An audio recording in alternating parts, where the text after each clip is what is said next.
Hi guys, this is Hirosaki. This story is all about what if Naruto was entrusted with a legendary gift. When Naruto is given a gift considered legendary even in a world where walking on water is a daily occurrence for some, will it lead him on a path towards peace, or will the consequences of said gift leave a hole in his heart too large to fill? Before we start, kindly like and subscribe to this channel, and look over the description box for the author of this amazing storyline. Welcome aboard.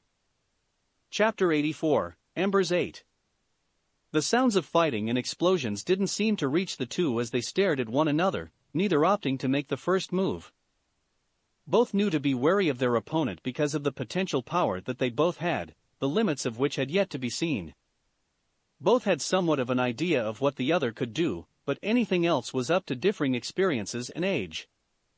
The pain that had been sometimes designated as tenda couldn't tear his gaze from the slightly different rippled eyes staring right back at him, and Naruto was equally enraptured by the sight. Both were so similar, yet the men behind those eyes couldn't have been ideologically farther apart.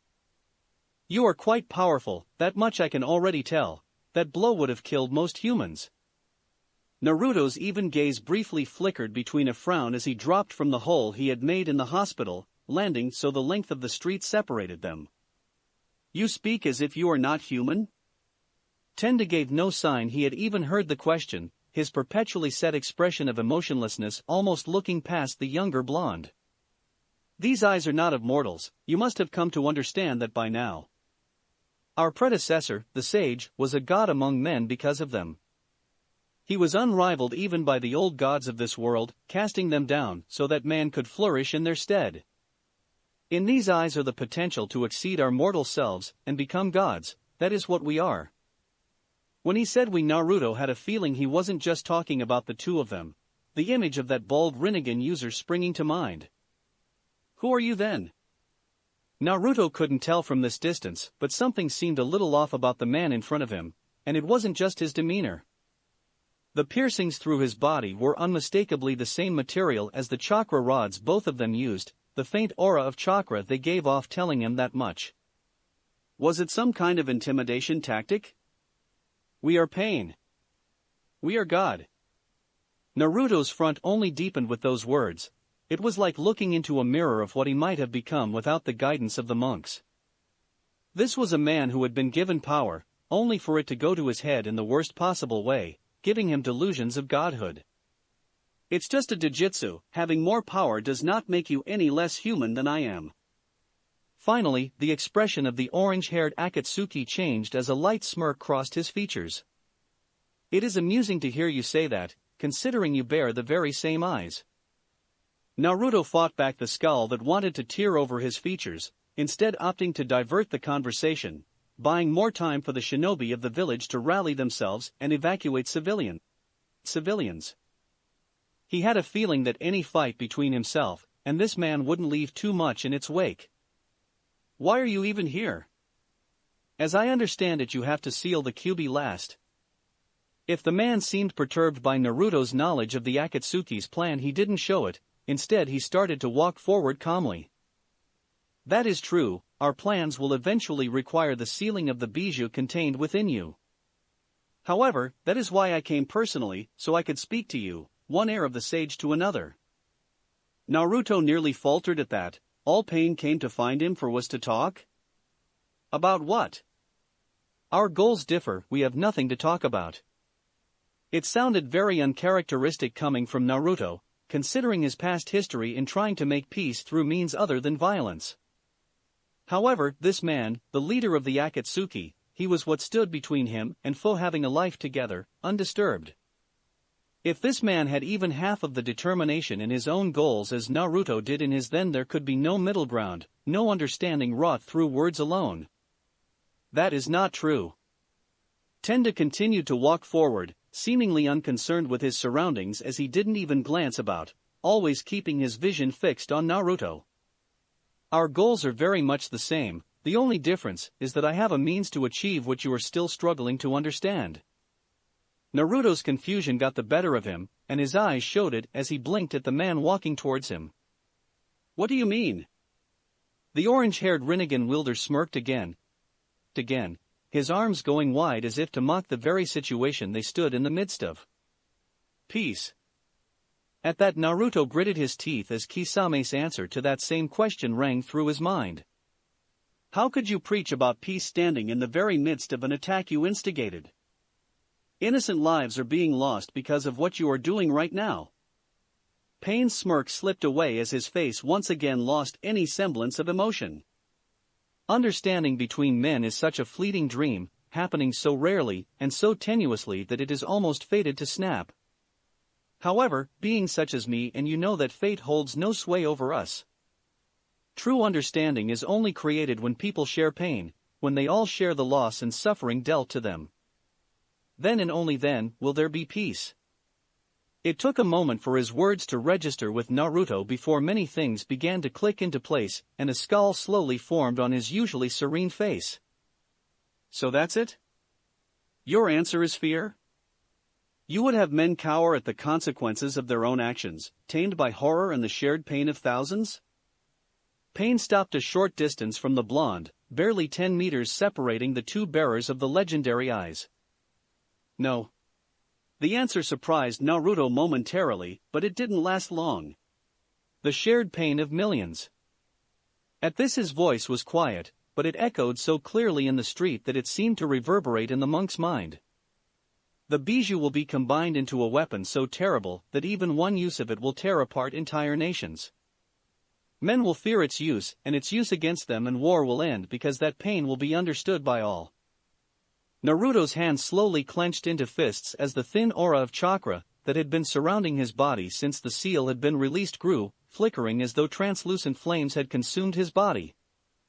Such a peace could only be temporary and worthless at the cost of so many lives. Pain didn't acknowledge the last part, he didn't even seem to hear it. Yes, man will eventually forget that pain, they will cease to understand one another given time, but then the weapon will be used again, and they will remember. Naruto fought to control himself, to rein in the rampaging chakra of the Kyuubi that he could feel was subtly influencing his emotions toward the more negative spectrum. You call that peace? That is not peace. That is nothing more than an interlude between wars more catastrophic than anything that has come before. What you call peace, I call using genocide to punish those that don't obey your rules and holding the threat over those too afraid to defy you. Pain regarded the blonde for a moment, noting the intense energies surrounding him. Peace, even for a time, is better than this perpetual shinobi world we have right now. Is it not appropriate that I use the bijou for this? The very creatures the sage himself created will become the tool that ushers in a new, better era. A peace that could last generations before the next installment of the weapon. Naruto stopped shuddering with rage as he became eerily still, his hair coming forward to shadow his eyes, and the aura of chakra receding into his body. When he looked up again, his Rinnegan had changed slightly. Tomo now slowly rotated the small pupil, looking as though one was missing in the innermost ring. They were faint and almost imperceptible, Pain didn't even see them himself. Your peace is nothing but a false one. Your methods are beyond inhumane. You stand here and preach about being a god as you callously slaughter the shinobi of this village. You call the bijou nothing more than tools for your use out of a sense of vicarious entitlement. All of this, and you ask me to accept what you are doing? Pain's eyes narrowed slightly as the energy around the blonde seemingly dissipated. However, he knew better, it had simply condensed within him, flooding his coils and surging through his system. Arms suddenly burst from the ground beneath Naruto, 6 to be precise, and each one made to grab the blonde's legs. However, at the same moment the blonde jumped up, twisting his body, as the air around his feet shifted due to the intense heat of his high no mai and the fire-natured chakra channeled there. He struck 2 of the arms faster than they could react, shearing straight through the metallic appendages like they were made of mud instead of metal. The others quickly vanished back into the ground, and a moment later that same bald Rinnegan user burst from the earth next to the original, who seemed nonplussed his ambush had failed. It is such a shame that you reject me. Working together, as 2 sons of the sage, we could never have been stopped. However, as powerful as you think you are nothing more than a child, barely understanding just what it is you carry. You will quickly fall before God." Naruto said nothing, instead his body seemed to shimmer for a moment before rushing forward, surprising both Pains with his speed. However, it was only momentary before Naruto was once again forced into the air by a low sweeping kick. He landed on the side of a building, looking on in mild confusion as a third man joined the fray. He too had orange hair, but it was slicked back and he was bulkier than the other two Pains. However, he still had the same black chakra rod piercings littering his face, and likely his body, as well as another set of cold Rinnegan eyes. Naruto stayed there, crouched against the side of the wall in short contemplation before his eyes narrowed slightly. "Three, huh? Where are the other three then?" Tender raised his brow slightly, wondering if the boy had managed to figure out his secret so quickly, then again considering who he was, it wasn't too surprising. Naruto could see it though. It had taken him a moment to understand what it was he was actually witnessing, but this brought it into focus. He had noticed the strange way Tenda's chakra seemed to move, as if it were being forced along by the rods implanted in his body. However, the one with 6 arms had a coating of chakra over his entire body, like when Naruto used the Azura Path, so he couldn't see if it was the same. It was only with the arrival of this third Rinnegan user, with chakra flow similar to the first, that Naruto could understand what was going on and be properly disgusted by it. How could you pervert these bodies in such a way? Somehow Pain had managed to use the chakra receivers as a way to manually manipulate the chakra system of a dead body, almost like a puppet. Naruto knew they were dead because he could see no chakra in their coils, only what was being pumped around by the rods. If that was true, then it was also likely they shared their eyesight like Naruto did with his clones. However, they would be nowhere near as weak. The 3 Pains, however, simply stared at him, as if regarding the question. It was almost creepy how they all looked in unison. They better serve God now. This only made Naruto angrier. He wasn't even fighting the real Pain, just these puppets that seemed to have access to his powers. However, at the same time this frightened him. He could feel the power of these men, and it was nothing to scoff at. If the original was an amalgam of them all, then he must be a terrifying opponent. The third one to join suddenly dropped a chakra rod from his sleeve and rushed forward, wielding the stick like a sword. Naruto leapt forward to meet him, Shikuju at the ready. He hated to use it as a weapon, but right now, he could hold nothing back. However, it didn't take him long to realize going into close combat with one of these puppets was a bad idea, even one-on-one. They were fast, strong and left absolutely no openings. The shared vision saw to that. He could feel himself being quickly overpowered as he twirled his staff to block a strike that would have skewered through his arm, no doubt disrupting the chakra flow in that limb. He was surprised then when the large man suddenly discarded the rod and leapt forward, looking as though he were attempting to crush Naruto to death. The blonde realized what was about to happen just in time for a long extendable metal tail, almost like a scorpion, to flash from behind his robes, driving the larger man away. Once again Naruto looked across the 3 Pains, each staring back at him coldly as he counted it off in his mind. Gravity, metal limbs and weapons, an attempt to get close to siphon my chakra. Each of them is a path. Armed with this knowledge, Naruto knew he had to be facing the Deva, Azura, and Preta paths, which meant the other 3 were somewhere still in the village, or nearby, keeping a watch on the fight and providing more viewpoints. In the brief respite he gained with the surprise of the tail, Naruto reached out through the water vapor in the air, gaining a small smirk as he found what he was looking for. He immediately spun on one foot, already fanning his chakra into a broiling inferno within his lungs, concentrating it and expanding it until Katon. Naruto did something he had never really attempted before in combat, never having the right instruction. In this case he simply decided to wing it as he sent violent fire chakra to his lungs before blowing it out as a white-hot stream of pure flame. The result was a bit more than Naruto expected. A veritable tidal wave of burning fire rushed down a nearby darkened alleyway, spilling out into the street beyond and flowing right over the buildings there. He quickly cut off the makeshift jutsu before he razed the entire district, his eyes noting the small form that emerged from the smoke. A fourth pain entered his line of sight as it landed on a nearby rooftop, his long orange hair forming two bangs.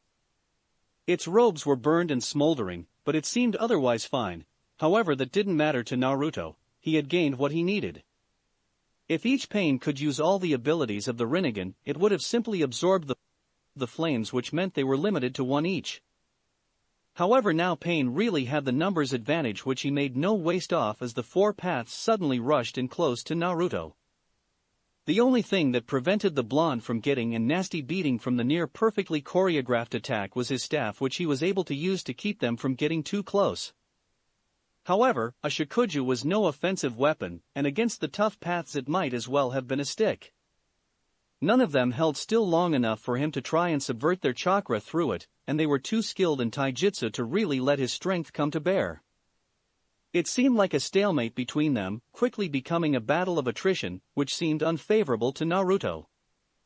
However, Pain made a mistake when Shirata chose to take advantage of Naruto's blind spot, cracking down on the back of the blonde's head with four of his arms. What he wasn't expecting was for two more arms to suddenly rise out of the blonde's shoulders, catching the powerful hammer drop. The ground underneath the blonde buckled and cratered from the immense pressure exerted by the blow, but the monk didn't yield, a slightly animalistic grin appearing on his features. "What, do you think only you knew that trick?" Taking advantage of the opportunity that had finally presented itself, the two mechanical arms that belonged to the blonde suddenly lashed out, grabbing a hold of Shirata by the shoulders. With a massive roar of exertion that bulged out the muscles along the blonde's chest, he ripped Pain's Azura path clean in half. He felt no sorrow for the destruction of the already perverted body, especially when only machinery fell from inside of it. Throughout all of this, Naruto never even looked at the bald path once, confusing Pain as to how he had known when it was clearly in the monk's blind spot. Clones. Tenda seemed contemplative as the remaining three paths moved back. He figured Naruto must have been using clones with shared sight to cover his blind spots. It felt admittedly strange to have his own technique used against him like that. At the same time, he felt oddly satisfied that Naruto was this powerful. While he was thinking, though, the blonde took the opportunity to assess his own situation. Already he was struggling, and Pain hadn't even been using all of his paths. He wouldn't fall for the same trick twice, so he had to be careful now. He calmed himself, seeking to gather in nature chakra to that if it did become a matter of attrition, he would have the advantage. "Naruto, stop." He paused before he could begin taking in the natural energy, scowling as Kurama intervened at a particularly inopportune time. "I'm very busy right now, Kurama." His eyes and those of the invisible clones he had hidden around the street were darting about for any signs of the other paths entering the fight. "Do not attempt to use Senjutsu right now, it is too dangerous. I cannot predict what the two different energies will do inside of you." Naruto frowned, his muscles still uncomfortably tensed as both sides waiting for the other to make a move. "That's what you said about your own chakra, and I feel fine, better than fine, actually." It was true, far from the ripping pain he had been expecting. With the Kyuubi's unrestrained chakra raging through his system, he felt faster and stronger than usual. "No, if you do not find some way to restrain yourself soon, my chakra will tear your body apart. Already it is placing far too much stress on your muscles. You need to calm yourself and focus on control right now, or you will die." Naruto almost faltered at the Kyuubi's words, not having realized what was going on inside of him. "It's not like I have a choice. If I falter for even a moment, Pain will have the opportunity to end this, and you will all be in danger." A low growl ripped through his head as Kurama expressed his displeasure. "Yes, and as much as I would like to see this pretender lying in a pool of his own blood before you, it will be utterly pointless if you kill yourself in the process." Naruto scowled at that, knowing the Kyuubi was right. However, there was little he could do about it as Pain finally decided they had been waiting too long. Unfortunately for him, Naruto had come to the same conclusion, and as the three paths moved to surround him, chains suddenly burst out of the ground beneath them. This time Tenda's eyes seemed to widen in genuine surprise, as the vicious-looking implements moved to surround the three in perfect sync. Even Naruto was a little surprised as the chains were no longer their usual black color, but a shining, almost silvery gray that gave them an almost ethereal appearance as they moved to bind Pain's puppets. None of them were paralyzed by surprise for too long, and before the chains could touch flesh, Tenda blasted them back with an omnidirectional Shinra Tensei, using the opening to leap away from them. Gakudo and Ningendo were not so lucky though, each one getting tangled up in the thick, powerful chains. After a moment though they simply seemed to fade away from the larger of the two, the one Naruto knew had to hold the Preta path, so Naruto quickly cut the connection to them before more of his chakra could be siphoned. However, he wasted no time in using the chains to completely rip the other one apart. He didn't risk just breaking its neck as he would have preferred, as he couldn't be sure in what condition they could still be controlled. All the same, neither he nor his clones chose to look as the puppet body was brutally ripped apart, but they could all feel it. 2 down. However, if either of the remaining 2 Pains seemed irritated or concerned by the losses, they didn't show it. The chains continued to wave around threateningly, like the tentacles of some great underground beast. The Pains seemed wary to approach for now, but eventually they would think of a plan or realize that for Naruto to use them from the ground he had to send them out through his feet, so he couldn't actually move right now. Once again, they were in a stalemate. Fo ran as fast as she could across the rooftops of Konoha, just another blur lost among the hundreds of other shinobi dashing about in their frenzy. Occasionally what looked to be a weak glow of chakra tried to form on her back, in between her shoulder blades, however only moments later it would die again. She was trying to form her chakra wings only for them to flicker and fade away before they were even substantial. Throughout the week she had been preparing herself for the possibility she would lose the ability, but as it was happening, she couldn't help but feel frustrated at their loss. They had both been a major part of her fighting style, and a great source of freedom for her. The only positive she could take away was the fact that at least something is attempting to form, even if it was weak and insubstantial. It gave her hope that in the future she might be able to replicate the technique on her own, without Chome there to help her with it. Right now, though it just took too much concentration and energy, things she didn't have at the moment as she rushed towards the nearest massive summon, what appeared to be a 5-story tall ox. It was ignoring the many jutsu being thrown at it by the multitude of shinobi on the nearby streets and rooftops. Instead, it continued to plow through the many buildings in its way, carving a swathe of destruction through the village that seemed unstoppable. If Fo had been taught anything in her time with Naruto, it was that nothing was unstoppable. As she ran, long, crisp swords of water grew from her hands, her speed picking up as she pumped more and more chakra into her legs until it became almost dangerous. She might never have the control to try and replicate Tsunade's strength like Naruto could, but she could definitely grasp the fundamentals and use it in her own way. As she reached the edge of the building, chakra began to saturate her core, aiding her body, as she kicked off the edge with incredible speed and strength, spinning the point where her voice sounded distorted and strange. Suiton, Tsubasa no Kaiten. She became nothing more than a bluish-green rotating blur in what many mistook to be an Inuzuka's passing Fong technique. However, her speed and rotation, plus the razor-sharp edges of her water blades, was more than enough to carry her straight through the throat of the enormous summon. It dispelled a moment later into an equally large cloud of white smoke before she even touched the ground. Many shinobi were confused when they saw what they assumed to be a comrade touch down after defeated the summon in one move, only to quickly dash off before they could be congratulated or thanked. However, as Fo was moving towards another of the summons, in the hope she might find another Akatsuki member, her path was blocked off by a wall of shuriken. However, as she leapt to the side to avoid them, she noticed they were different than normal, namely they were white, and seemed to be made out of paper. She glanced warily around for where the barrage came from, only to catch out of the corner of her eye as the shuriken all twisted about in midair in a physically impossible move, at least had they simply been thrown. A moment later and they all unfolded, revealing them to be origami-like structures that flocked together. So, you are the Nanabi Jinchuriki.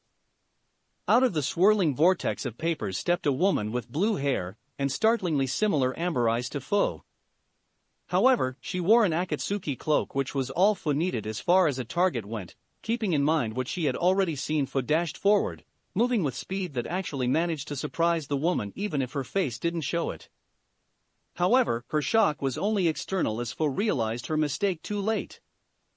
Her water swords cleaved right through the woman, or at least her facsimile, and only milliseconds later Fo caught sight of the hidden kanji inscribed on more than a few of the paper sheets. From the next building over, Conan watched dispassionately as the entire rooftop was consumed by flame. To be honest, she had been expecting more from the Nanabai Jinchuriki. While she didn't think much of Deidara, he was still a capable fighter, and he had earned his S-ranked title. Yet for the girl to fall for such an obvious ploy was almost insulting to her as a serious kunoichi. A moment later though, and a smirk crossed the woman's lips, quickly dipping to the side to avoid a slash that easily cut through the roof tiles they were standing on. She turned to face Fo, not even a single singe on the caramel-skinned girl's body, and nodded in approval. "Good, I'm sure Pain-sama will be busy for a few minutes with the Kyuubi. I have time to deal with you." Fo said nothing as her eyes narrowed, both women readying themselves. Naruto now regretted the elation he had felt for his victories earlier, as he defended repeated strikes from a perfectly synchronized assault on 4 fronts. Not soon after dealing with Ninjinda, the other two Pains had come out of the woodwork, seamlessly integrating with the others in order to bring him down.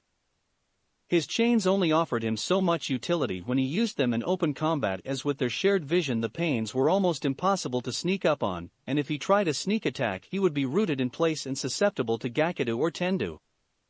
All the while Chikashudo and the one he assumed to be the outer path, given what he knew about his own Rinnegan, hounded him from the sidelines. Shinra Tensei.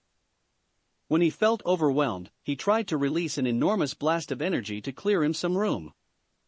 However, that seemed to be precisely what Pain was waiting for as the 4 men moved as one, all of them dashing behind Tendu, who swiftly raised his hand.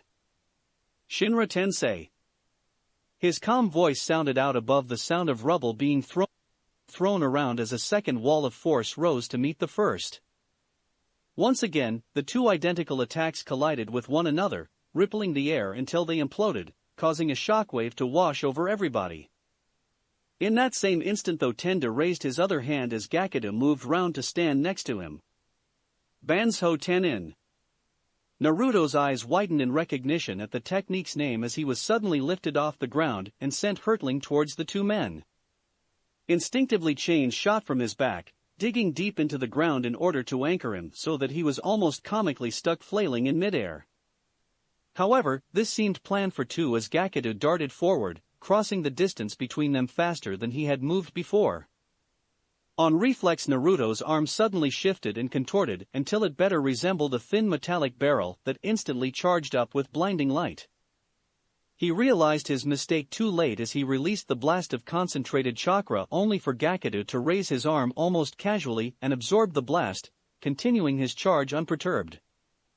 At the last moment though, when it appeared Gakudo was about to reach him to absorb his chakra, a great tendril of sand suddenly burst from the earth at their feet. It slammed into the orange-haired brute so fast that he couldn't even be warned in time by the shared vision, tossing him across the street and crushing him mercilessly against a nearby wall until that too was nothing but rubble and dust. Tendu raised an eyebrow at this, already having known Naruto possessed this ability, and had simply been wondering when he would choose to use it. The Banzho Tenin wore off and Naruto dropped to the ground thankfully, the chains retracting with the speed of a whip.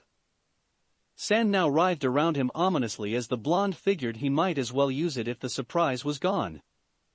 However, it seemed he wasn't the only one with surprises, as when Pain stepped forward it wasn't just with the 3 Naruto had thought he had left, but with 5.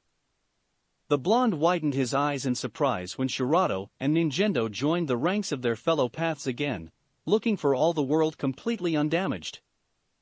When he checked through one of his clones, he saw the 2 places they had been lying broken were completely empty, void of even blood. "You cannot defeat us, Naruto Uzumaki, we are Pain." A hint of worry entered the blonde's mind as he took a single step back, only to bump into something behind him.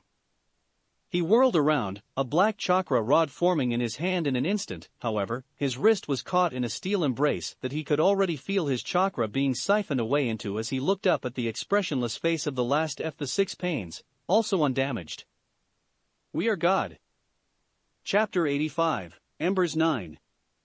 Conan exploded into thousands of sheets of paper, each moving in random, evasive ways as she scattered back from an explosive kick from the young mint-haired girl that left a sizable crater in the roof below them. Conan was slightly disconcerted with the girl's speed and strength, simply unnatural for a girl her size and age. She wondered if this was the influence of the girl's bijou, but she hadn't yet seen any sign of its presence. That too was strange, as with all the reports they had gathered from Black Zetsa, the girl was described as using her tenant's chakra almost liberally. Right now, Conan would have preferred that, then she could simply distract the girl with paper clones and diversionary tactics until she ran out of energy or was too injured from her bijou's chakra. However, as the papers that made up her body scurried out of the way of another vicious slash of the girl's surprisingly dangerous water swords, Conan didn't think that was likely to happen anytime soon. A smirk crossed the older woman's face though as she floated back, forcing Fu to jump across a street-wide gap to land on the adjacent building. However, mid-roll her orange eyes opened wider in surprise as the very floor she was standing on suddenly came alive as exploding tags that had previously been camouflaged against the tiles snapped up to try and surround her body. Conan forced down the smirk as she watched the explosion that completely leveled the building rise high into the sky from above it, keeping a wary amber eye for any sign of movement. It was only this vigilance that allowed her to quickly spin her body to the side, using her papery wings to propel herself away as a small shadow descended on her from above. True to her previous nature as an assassin and ruthlessly trained killer, Fu dropped down on the just barely aware Akatsuki without a whisper of sound. As she landed in a tight roll on another building, cautious for more traps, both women took a moment to take stock of the situation, knowing right now they were just going in circles with one another. Those shadow clones are a rather irritating ability, I must admit. It was mostly due to the fact they were indistinguishable from the original, meaning even the mint-haired girl she was talking to now could simply be another clone. They have their uses. At least Conan could respect the mindset of the teen she was fighting. Like her, she was level-headed in conflict. Also, like her, she was the faithful companion of a Rinnegan user. The parallels were actually rather disturbing when looked at too deeply, so the Bluanet didn't. Are you not going to ask me my motives? Try to convince me that what I am doing is wrong. From what I understand, that is what your group tends to do, is it not? Fu's gaze remained level as she kept her senses on alert for any underhanded tactics. The woman was a shinobi after all.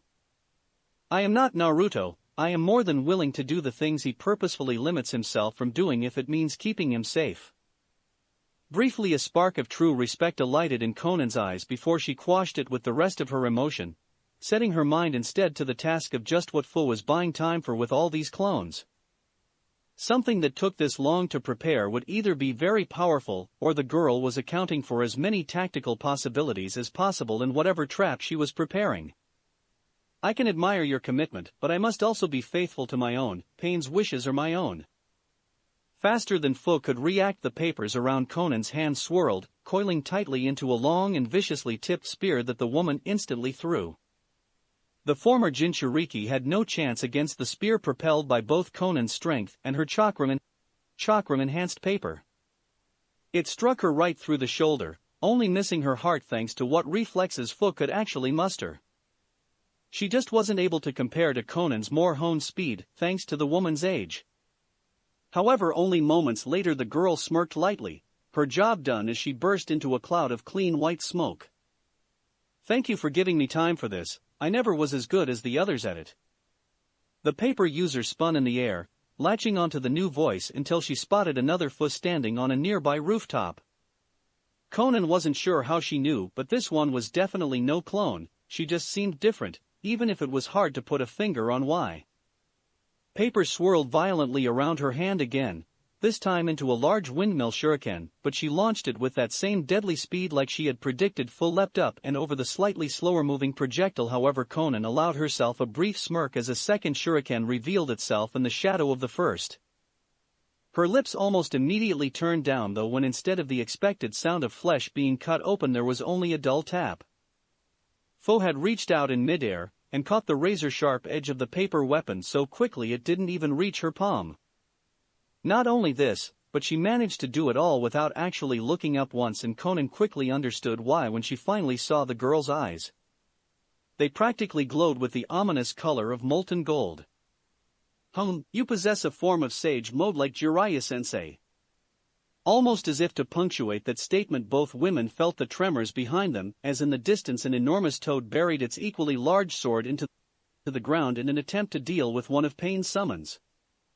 True to her words, though, Fu had undergone a slight change beyond the change to her eyes. Two thick red lines traced the edges of her nose on both sides before curving around beneath her eyes, following the contours of her face down her cheekbones and tailing off into elegant flicks on her neck. The space around and above her eyes had also turned the same red, heightening the much more exotic appearance of her eyes. One moment Fu was looking up at her with those intense yellow eyes, the next she blurred out of view, appearing not even a moment later in front of the woman, hand drawn back and crackling with lightning chakra. However, Conan realized it was a diversion too late as he brought a few of her papers around as a makeshift shield. The younger girl twisted her body in a way many wouldn't have considered possible, using her now downward momentum to bring her foot up and over the Akatsuki member and swiftly bring it down in a senjutsu-enhanced axe kick.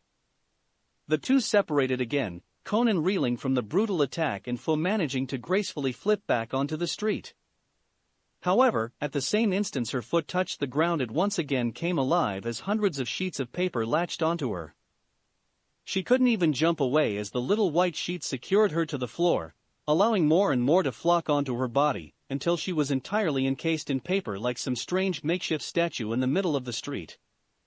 The vedette tried in vain to flex her muscles and move even a little, even as she felt her oxygen slowly running out, but the almost concrete hard papers offered no leverage whatsoever, preventing her from bringing her nature chakra-enhanced strength into play. Hundreds of little origami birds flocked together in the street in front of the immobilized girl, quickly forming Conan's body, or at least half of it, as the woman chose to hover a few feet off the ground, her wings spread out to either side like the angel Amigakure considered her to be. She made an almost absent gesture to call in more papers to finish capturing the girl. The only thing to do now was to wait for the girl to pass out from oxygen deprivation. However, the woman was caught off guard as two green constructs suddenly burst from the paper cocoon, slicing through the reinforced sheets like they were tissue paper.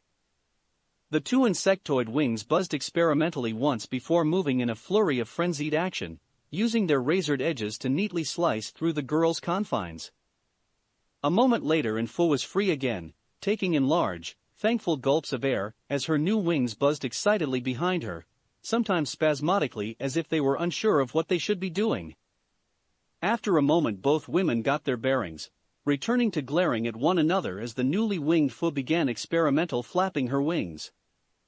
Unfortunately for her, without the Nanabi at least partially controlling the appendages, she found it much more difficult than normal. The only reason she had even this much control was purely prior experience, not to mention the sheer concentration it took to maintain them, even with Senjutsu giving her more focus. "Those little wings will not help you here, girl." Fu ignored her, knowing that if it came to a battle of air supremacy the much more experienced Akatsuki member would likely have the advantage. Instead she flashed through a set of long hand signs, already jumping back, and using her new wings for a small boost to prevent Conan from stopping her. Naturally the blue-haired woman raised her hand, calling forth a veritable stream of razor-thin papers to flood the girl, going for quantity to try and overwhelm the girl's newfound power-up. Still, she couldn't help but raise an eyebrow as the first light patterings of rain began to fall around her, sliding harmlessly off her body. From the look in her opponent's eyes, she could tell this was the result of the girl's jutsu. A smart move, but Conan was long beyond that weakness. "Rain? You believe water will help you here?" Conan's eyes hardened, actually feeling herself a little insulted. Her enemy had at least proved herself to be intelligent and forward-thinking. "I believe the time has come for me to stop playing around." The previously bulky paper wings on Conan's back seemed to compress for a moment, becoming thinner and more like those of an angel, with defined feathers even. Shikigami no Mai. The two wings took one powerful backstroke, creating a large wall of pressure that shattered windows behind the woman and launched her forward, just a white and blue blur. Even Fu's sage-enhanced sense couldn't keep up with the veritable bullet of a woman as she flew past, creating another shockwave as his fists met Fu's stomach. There was no reprieve though, as when Fu looked down she saw a single sheet of blue paper latched onto her chest. In mere moments she was completely surrounded by what could only be described as a tornado of paper. It reached into the sky, dwarfing some of the summons around it as the thousands of sheets that composed it did their work, slicing and cutting into the sage-enhanced girl. Each one was nothing more than a shallow, thin cut, but there were so many from every direction that Fu just couldn't keep up with them all. From above, Conan cancelled her technique, allowing the papers to disperse and seemingly vanish when in fact she had them lie in wait in case the girl was not defeated yet. The rain around them had stopped, no doubt from the former Jinchuriki losing her focus, and the Bluanet used that as her cue to descend on the girl, gracefully hanging in the air before her opponent. Fu felt as bad as she looked, covered in blood from the hundreds or thousands of cuts that littered her body. Slowly the red marks around her eyes faded and the irises returned to their normal orange. However, as her would-be captor approached, she couldn't help but smile, eliciting a small pause from Conan as she suspected a trap. "You're..." Conan frowned at the weak voice, approaching a little closer so she could hear the girl's strained whisper, that smile infuriating her to no end. "I knew you were from Amigacure." Fu just about managed to get that out, feeling faint from blood loss, but managing to keep herself together long enough to do what she needed. Conan pondered the strange phrase for a moment, trying to work out the girl's final taunt, only for her eyes to open wider in realization. If the girl had known she was from AIM, then why use a technique to simulate rain? Unless Katsu. Conan looked up far too late to see Fu's hands weakly clasped in the tiger seal, the thousands of tiny glittering specks across her body that had been carried onto her by each individual rain drop glowing and hissing ominously.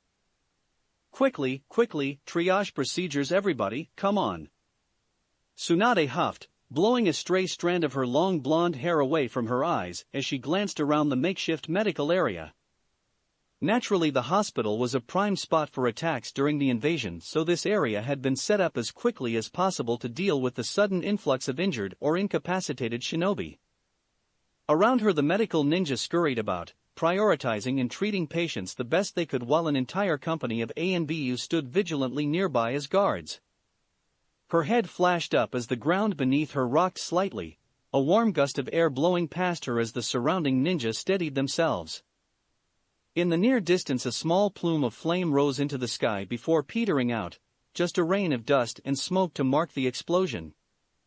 Tsunade quickly put it out of her mind despite the strange nagging sensation she was feeling and concentrated at the task at hand as she looked back down at the unconscious body in front of her. "Damn it, Kakashi, just what did this to you?" The elite Jounin was in a tenuous situation, suffering from severe chakra depletion as well as blood loss from the multiple impalements.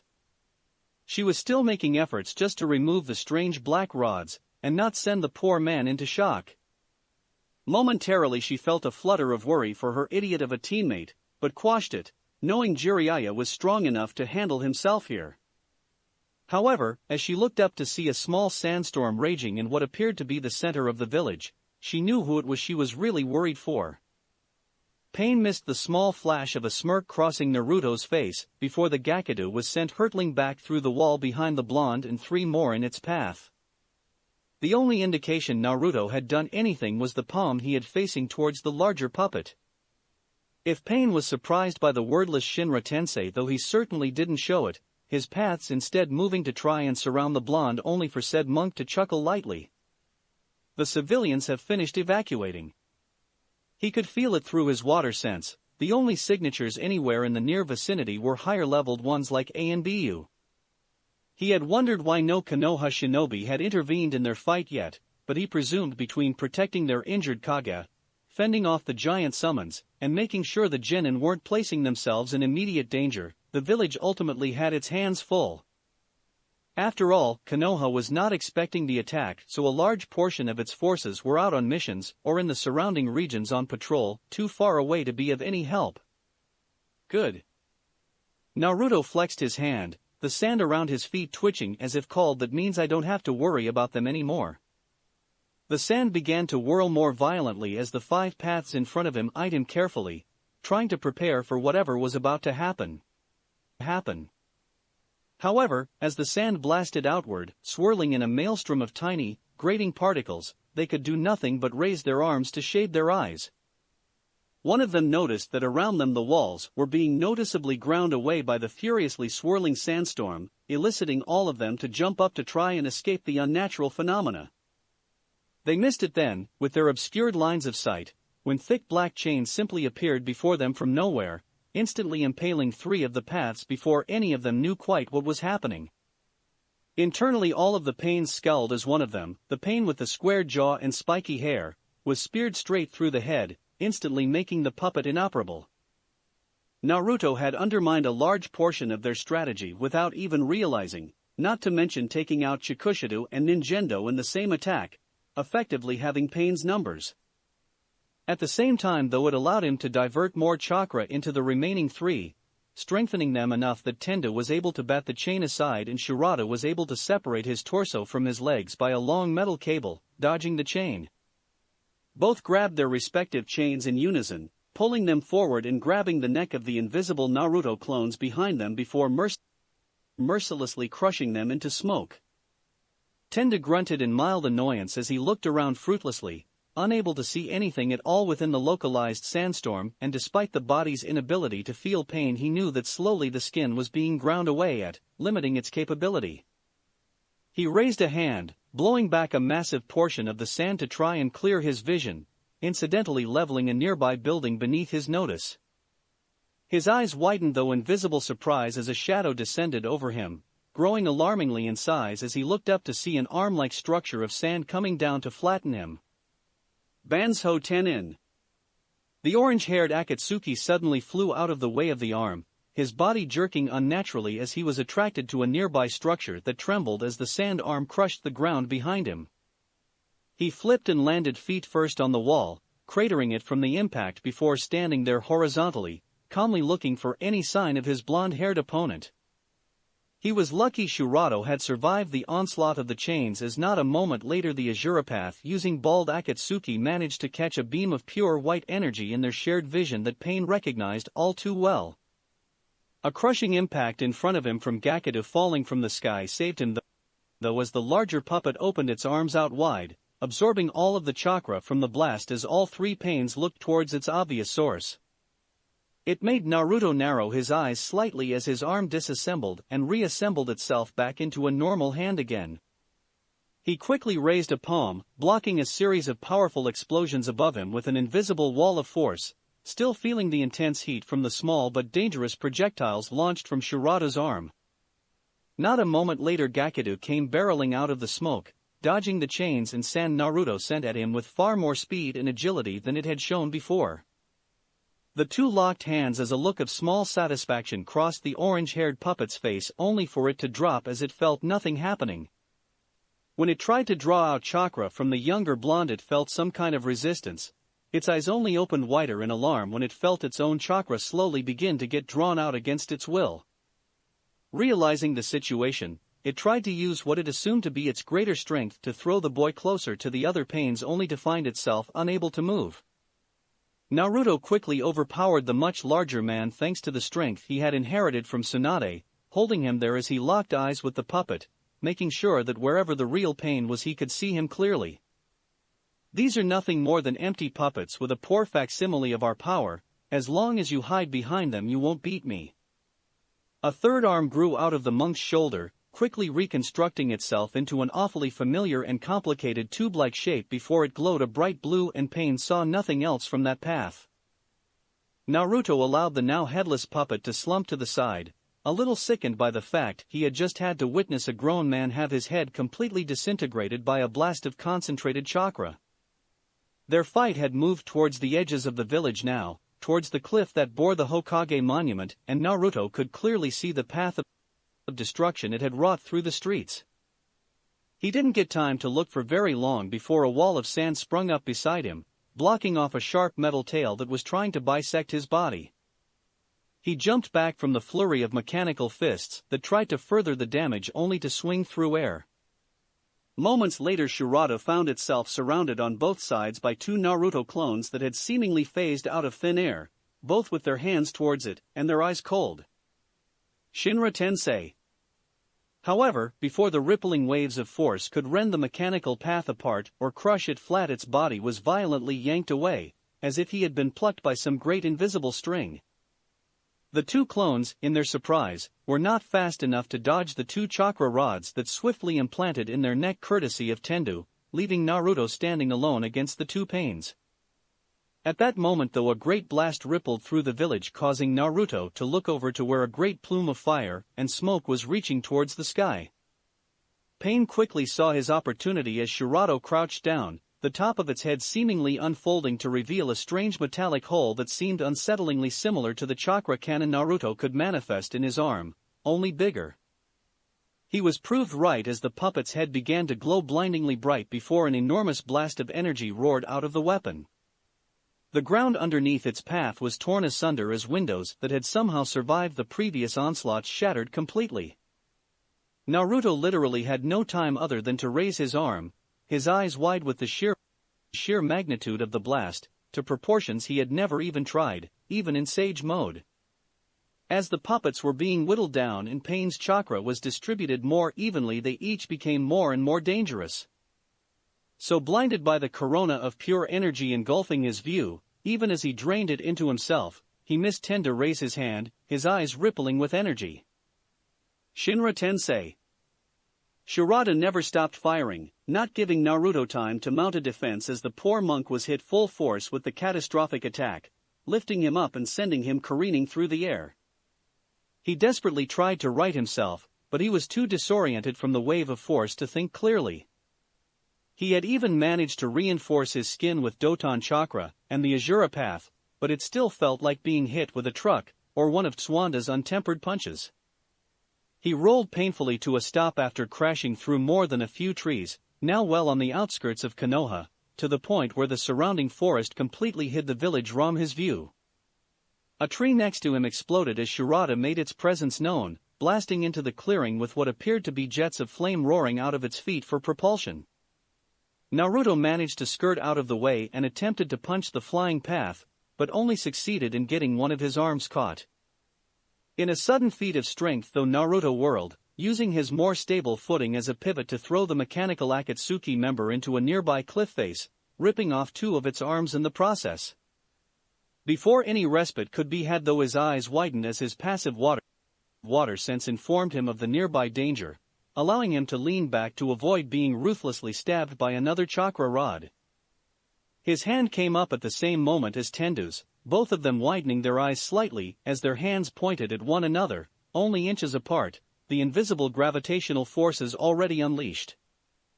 Katon, Enden. Jiraiya kept his fingers in front of him as he exhaled a sudden stream of burning hot flames that quickly combined with the enormous stream of oil that Gamabunta was providing. They combined in the air to produce a roaring inferno that quickly engulfed the unbelievably huge rhinoceros that had been charging them down.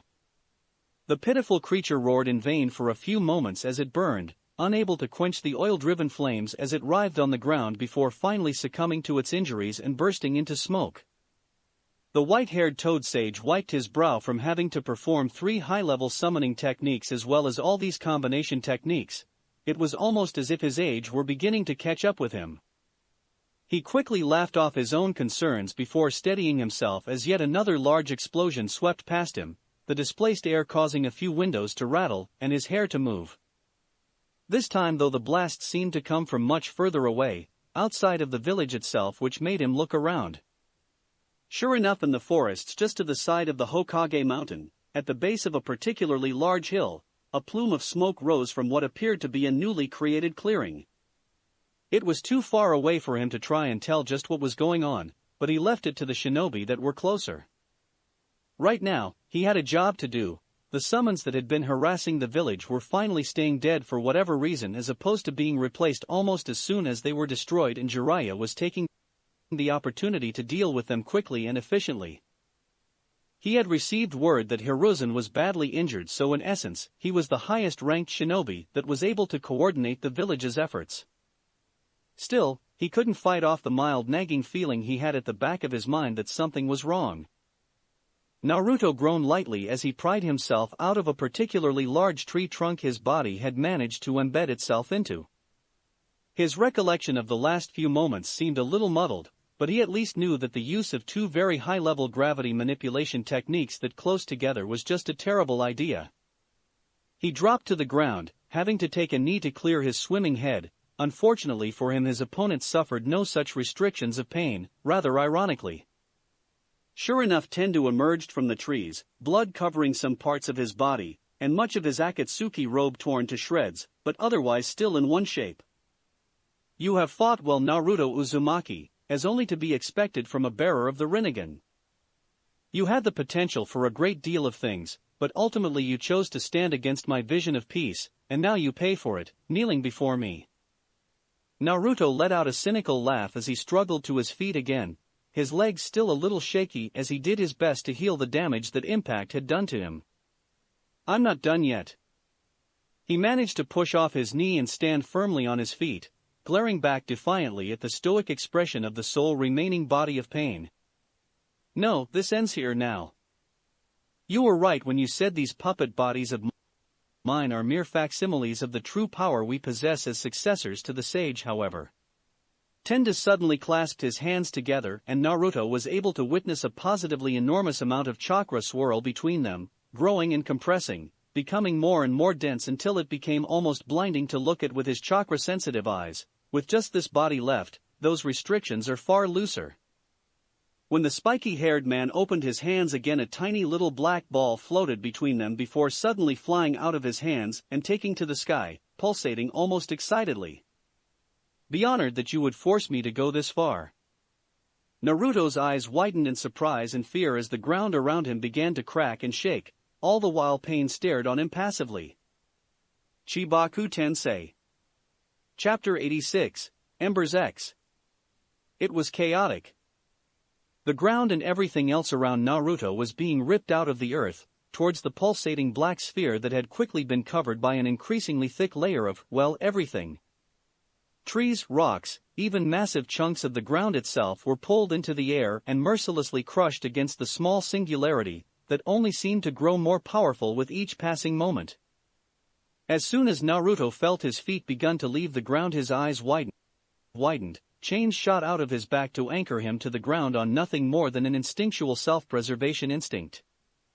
Tendo Pain just stood there, seemingly unaffected by the enormity of his own technique as the ground around him began to buckle and contort between two conflicting gravitational fields. Desperately, Naruto raised a hand, not even bothering to say the name of the technique as he silently willed himself closer to the earth. However, all he achieved was some slack on the chains, which was only disrupted a moment later when even the ground he was anchoring himself onto began to feel the draw of the miniature planetary body in the making. "It is useless now, Uzumaki. This is the sage's strongest technique, the one he himself used to place the moon in the sky.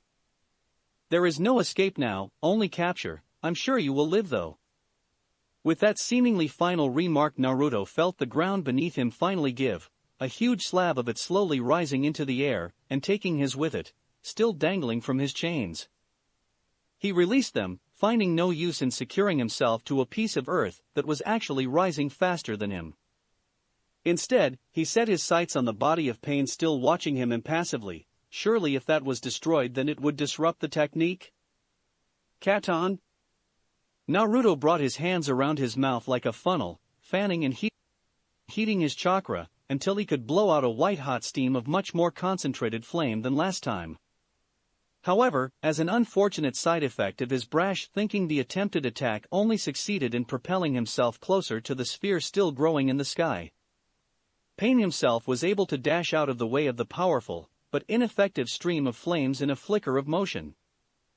Naruto attempted to right himself in the air by sending out tens of chains, grabbing onto whatever floating debris he could reach to try and steady himself. Seeing the way Pain dodged though dredged up something in the blonde's mind, from the rarely touched section belonging to Yagura's memories. However, as he prepared to use a technique known to most Jounin shinobi, the body flicker, he noticed how far this technique had begun to reach in its hunger. He watched with mounting horror as roof tiles on the buildings in the outskirts of Konoha began to wobble and shake before violently being plucked from their perches, the actual stonework and masonry not far behind as it too began to crack and break apart. It quickly dawned on Naruto that he would not be the only one affected by this monstrosity of a jutsu, but if Pain's claims were true then it could grow to unbelievable sizes, possibly taking the entirety of Konoha with it. With that Naruto's eyes hardened, his features set in a cold mask of determination as he turned his body towards the growing second moon. Running from this was not an option, he had to destroy it by whatever means he could. He stopped struggling, actually propelling himself towards the earthen mass, so he could halt it before it grew too dangerous. He grunted as his feet touched down on the strange body, fighting down his nausea at the conflicting feelings he was getting of being pulled between the technique and the earth. He pulled chakra in his arm to an almost ludicrous degree, reaching a point where Tsunade would scold him for being reckless. Arg! With a great cry of effort, the blonde crashed his chakra-enhanced fist straight into the ground, causing a tremendous shockwave of displaced air to ripple outwards, actually diverting a few of the incoming slabs of rock and earth. His eyes widened when the entire spherical mass shook, large cracks breaking out over its surface, only for it to shortly stop. A moment later and the entire planetary mass just seemed to shudder as Naruto realized with irritation all he had done was help loosen the ground so it could become denser in turn. Already Naruto was having to reinforce his legs against the massive pull that threatened to crush his body. The gravity was a lot more concentrated than the Earth's pull after all. The monk's eyes widened in sudden surprise as an ominously large shadow fell across his body. Pain watched with some satisfaction as a particularly large chunk of earth crashed into the growing body of rock right on the spot his opponent had been desperately trying to destroy it. He was about ready to cancel the technique, not wanting to kill the Jinchuriki, when he noticed that something was wrong, a frown appearing over his face. Instead of the expected crash he had been waiting for, the chunk of earth just seemed to meld with the Chibaku Tensei.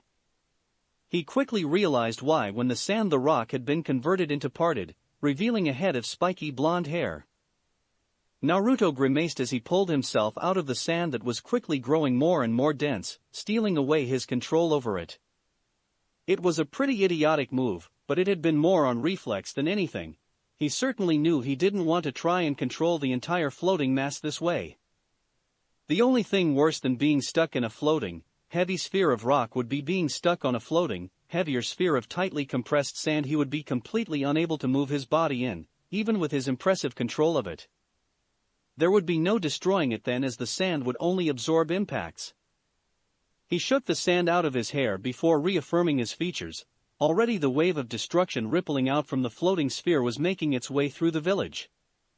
It was merciless and completely indiscriminate in its destruction, tearing through houses and streets, stone and metal, plants and glass alike.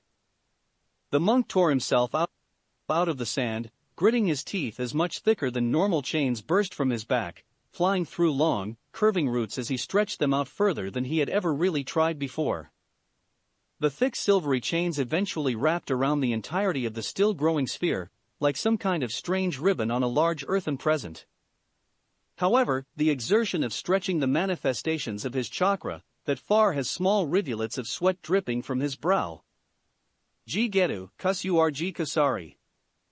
The chains seemed to pulse once before constricting, digging in deep and scarring the dense orb even as they were covered up by more and more debris being piled on.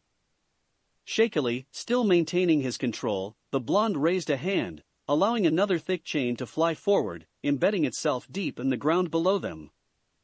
With visible effort in the bulging of his chakra-enhanced muscles, Naruto began to drag himself forward, taking the enormous sphere with him. However, a moment later the chain snapped back, wrenched from the ground. When Naruto looked down he only saw the grim face of Pain looking right back up at him. A new flash of anger and determination filled the blonde as he whispered a silent apology to his tenant, going perfectly still. A shadow clone burst into corporeal form beside him, catching a large slab of rock that had been heading towards them, and using it as a makeshift shield against more debris piling on top. However, it quickly became apparent the exertion of holding back such weight against such a strong gravitational force was too much. The clone dropped to Anu, its hair slowly drenching with sweat, and the veins in its arms and neck pushing against its skin. All the while Naruto stayed perfectly still as he sought out the natural energies of the world amidst the storm of rock and earth. Naruto, stop this, it will only result in your death. I have no idea how my energies within you will react to the Senjutsu chakra. Naruto's face though remained serene, calm, resigned. It doesn't matter anymore, if I wait any longer hundreds will die because of this technique, all because of me. Even if it gives me just 10 seconds I can at least try. Kurama growled lowly, frustrated and angry at being ignored. He was unable to understand why the human was doing this to himself. They aren't worth your life, you are more important than them. Naruto let out a small internal chuckle that sounded almost sad, making sure externally his body didn't move. It's like you don't know me at all, Kurama. Again, another growl ripped from the fox's throat as it slammed a paw down within the seal. You promised that girl you would return to her.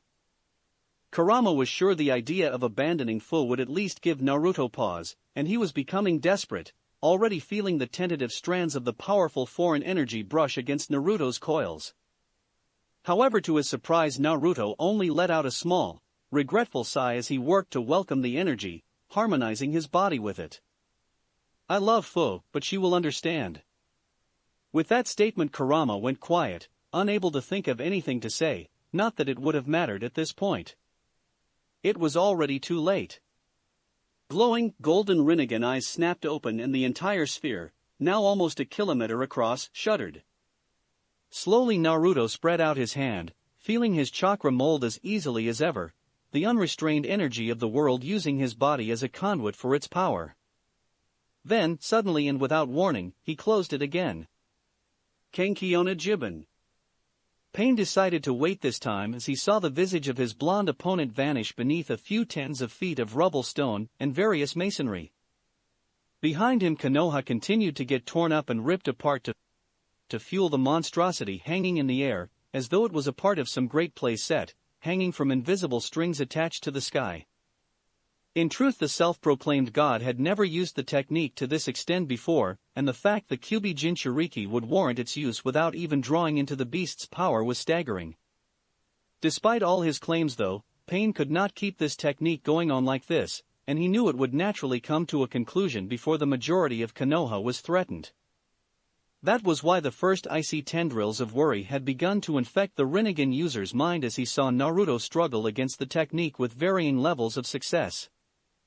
Had the blonde simply found some way to outlast the growing body, or even worse accidentally destroyed its core in his desperate flailing, it might have proven disastrous for him. The technique was trying for Amagakure's ruler, and right now even the one surviving body of his Six Paths technique was operating with less than satisfactory efficiency. He paid it no mind then when the sphere shuddered once. They were still just the blind groping of a being that had not yet accepted its fate in the face of a god. Even as he began to notice that some of the debris flying towards the sphere didn't quite make it, instead suddenly falling towards the ground as it got close, he passed it off as the technique slowly losing strength. However, as Tenda began to feel his body becoming heavier, and the ground around him that was directly beneath the miniature moon stopped rising up, he finally took notice. When he looked up, he didn't do what one might have expected him to do in a situation like this. He didn't look shocked, or fearful, or surprised, or even blink. He simply stared up as the enormous kilometer-wide sphere of dense, gravity-compacted stone and rock fell from the sky, rushing towards him with all the strength and power of a meteor. Just a brief moment before the impossible mass crushed him, the very smallest hints of an amused smile flickered across the puppet's face, then nothing. Jiraiya found himself running much faster than he had in a long while, since he had learned that his prized student had fallen in battle with the Kyubi, and he had rushed back to the village. In fact, everyone in Konoha had seen the enormous sphere slowly form just outside of the village before it slowly began to encroach on their home. However, where others had stood petrified in shock or fear, or even simple awe, Jiraiya had immediately taken action. Not only was something of this magnitude beyond anybody else in this village besides Tsunade at this point, but as it reached its zenith Jiraiya had felt the distinct feeling of a fellow sage tapping into the potent energies of the world. It was the reason Jiraiya was running with his hands clasped firmly together, a grim expression on his face as he focused his chakra delicately in preparation for summoning the two elder toads of Myobokuzen. They wouldn't be happy, but when they realized it was another sage Jiraiya might be about to fight they would certainly understand, he hoped.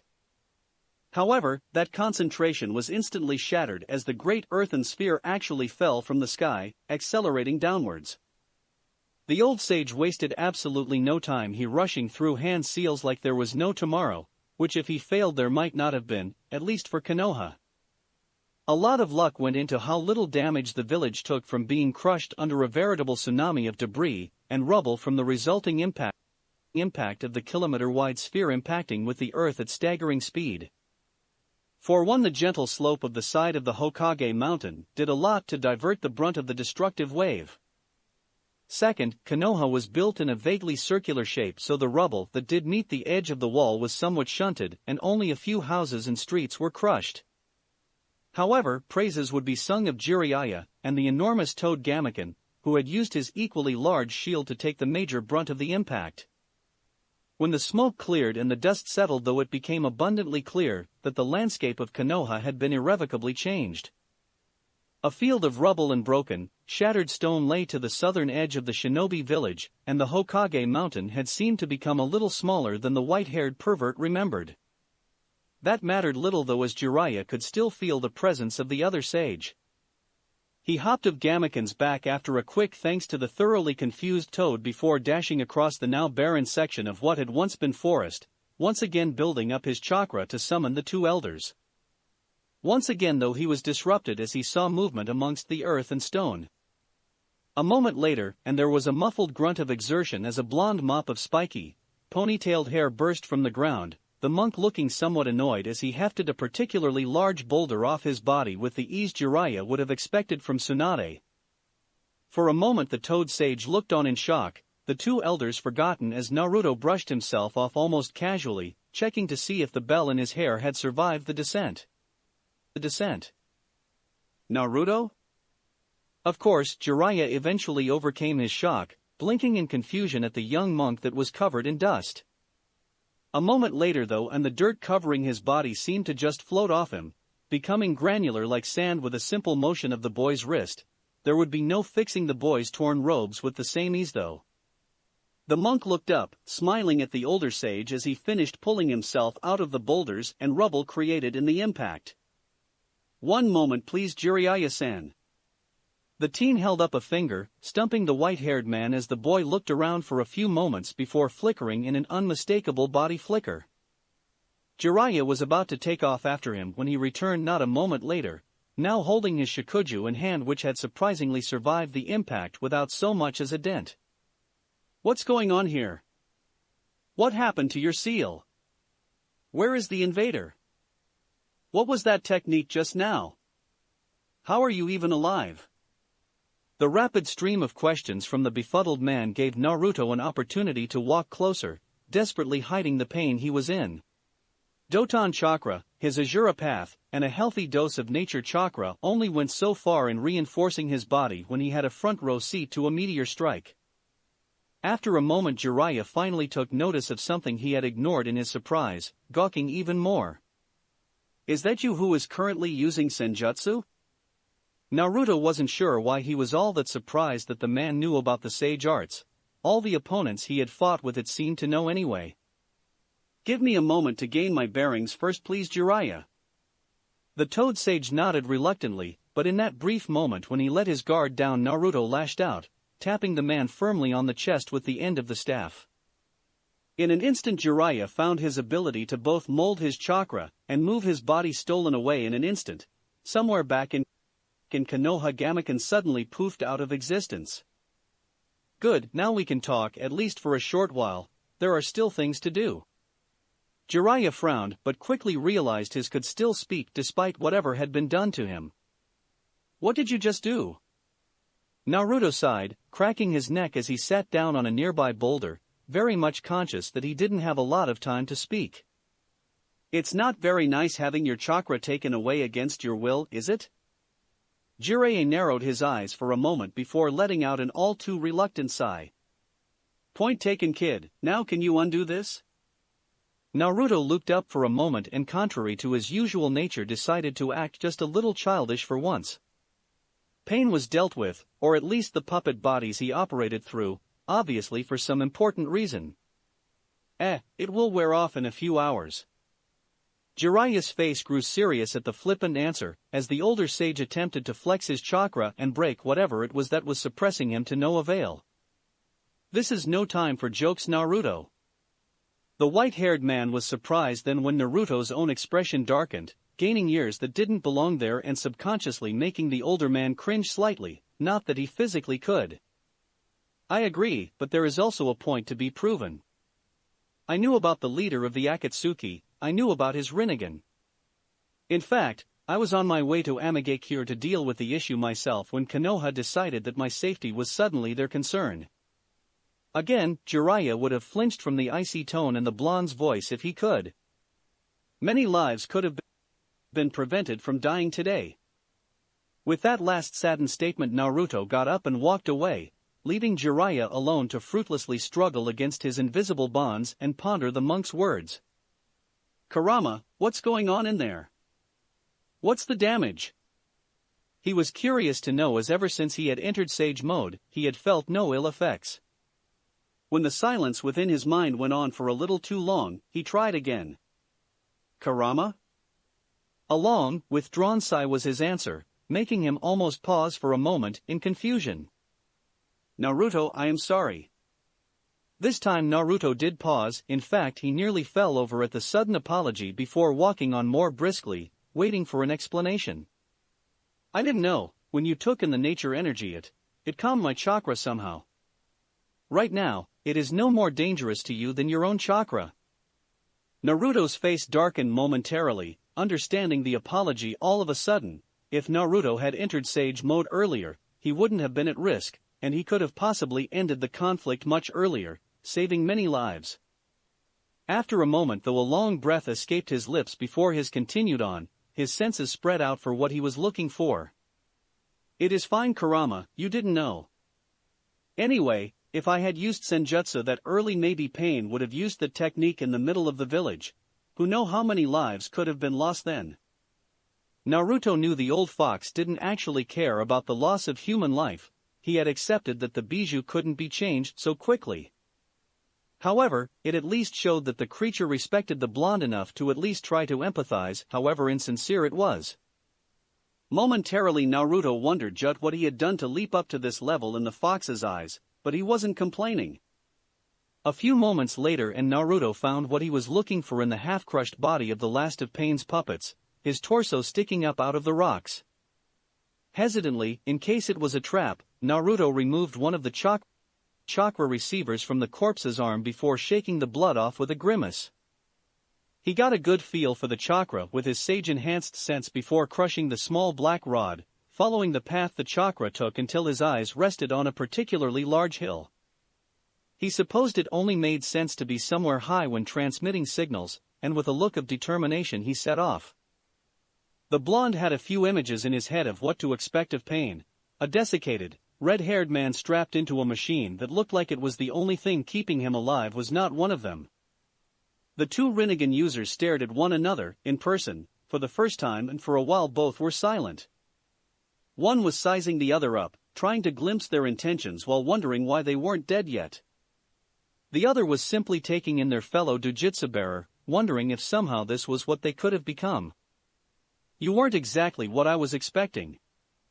Naruto's voice finally broke the painfully deafening silence, snapping Pain out of his thoughtful trance, their eyes still firmly glued on one another. I could very well say the same thing. Pain's voice, his real voice, was raspy but deep, and Naruto imagined had his body not been in such a fragile state it would have been incredibly imposing, like it was through the puppets he used. So, what now, Naruto Uzumaki, do you kill me? Naruto's hand slowly opened and closed, balling into a fist before relaxing over and over.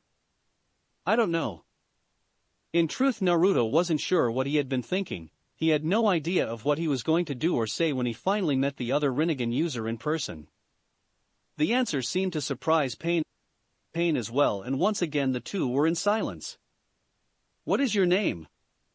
Pain looked up, his eyebrows slightly raised at the odd question. "My name." He had not been asked his name in such a long time. Even Conan had long since given up trying to call him anything other than Pain.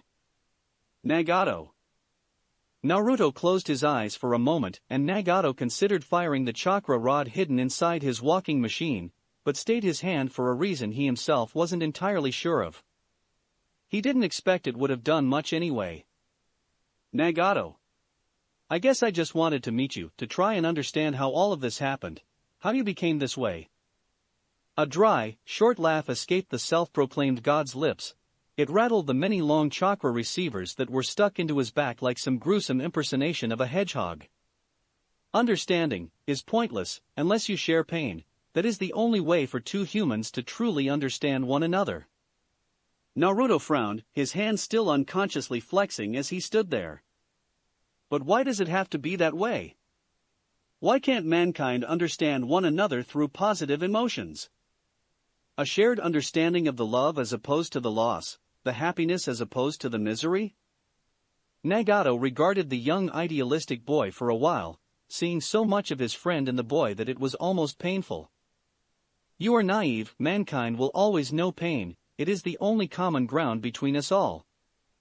You cannot understand if you have never felt it, but the greed and selfishness of those who have only suffered superficially will always lead to the greater misery of others.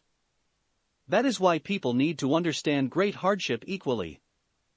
Naruto frowned again before stepping forward. "Help me understand." Nagato couldn't question what Naruto meant before the blonde walked over quickly, grabbing the redhead's hand and pulling it out of the machine before he could utter so much as a protest. "Show me your pain, Nagato." With that, the blonde placed his hand over Nagato's forehead while doing the same with the other Rinnegan user's hand on his own. "Human path." Naruto smiled brightly as his father bounced him up and down on his knee, happily giggling to himself while his mother watched on from nearby, a light smile on her face as she saw the two play with each other. "Ka-sen, Ka-sen." The woman walked over, bending over for her son with that same warm, comforting smile that always made Naruto feel better. "Yes, my little Nachan?" Naruto just giggled and reached out to touch his mother's hair. He always loved the bright red color of it, even if the other kids in the village said it was a weird color. It made him feel like he belonged because it was the same color as his own. It was a sign of his family, that warm place that he could always return to. His mother just smiled softly, his father still bouncing him on his knee, and Naruto knew this was where he would always be happy. Nagato grinned brightly as another bowl of steaming ramen was placed in front of him, just awaiting the fate of the 6 others that were stacked messily to the side.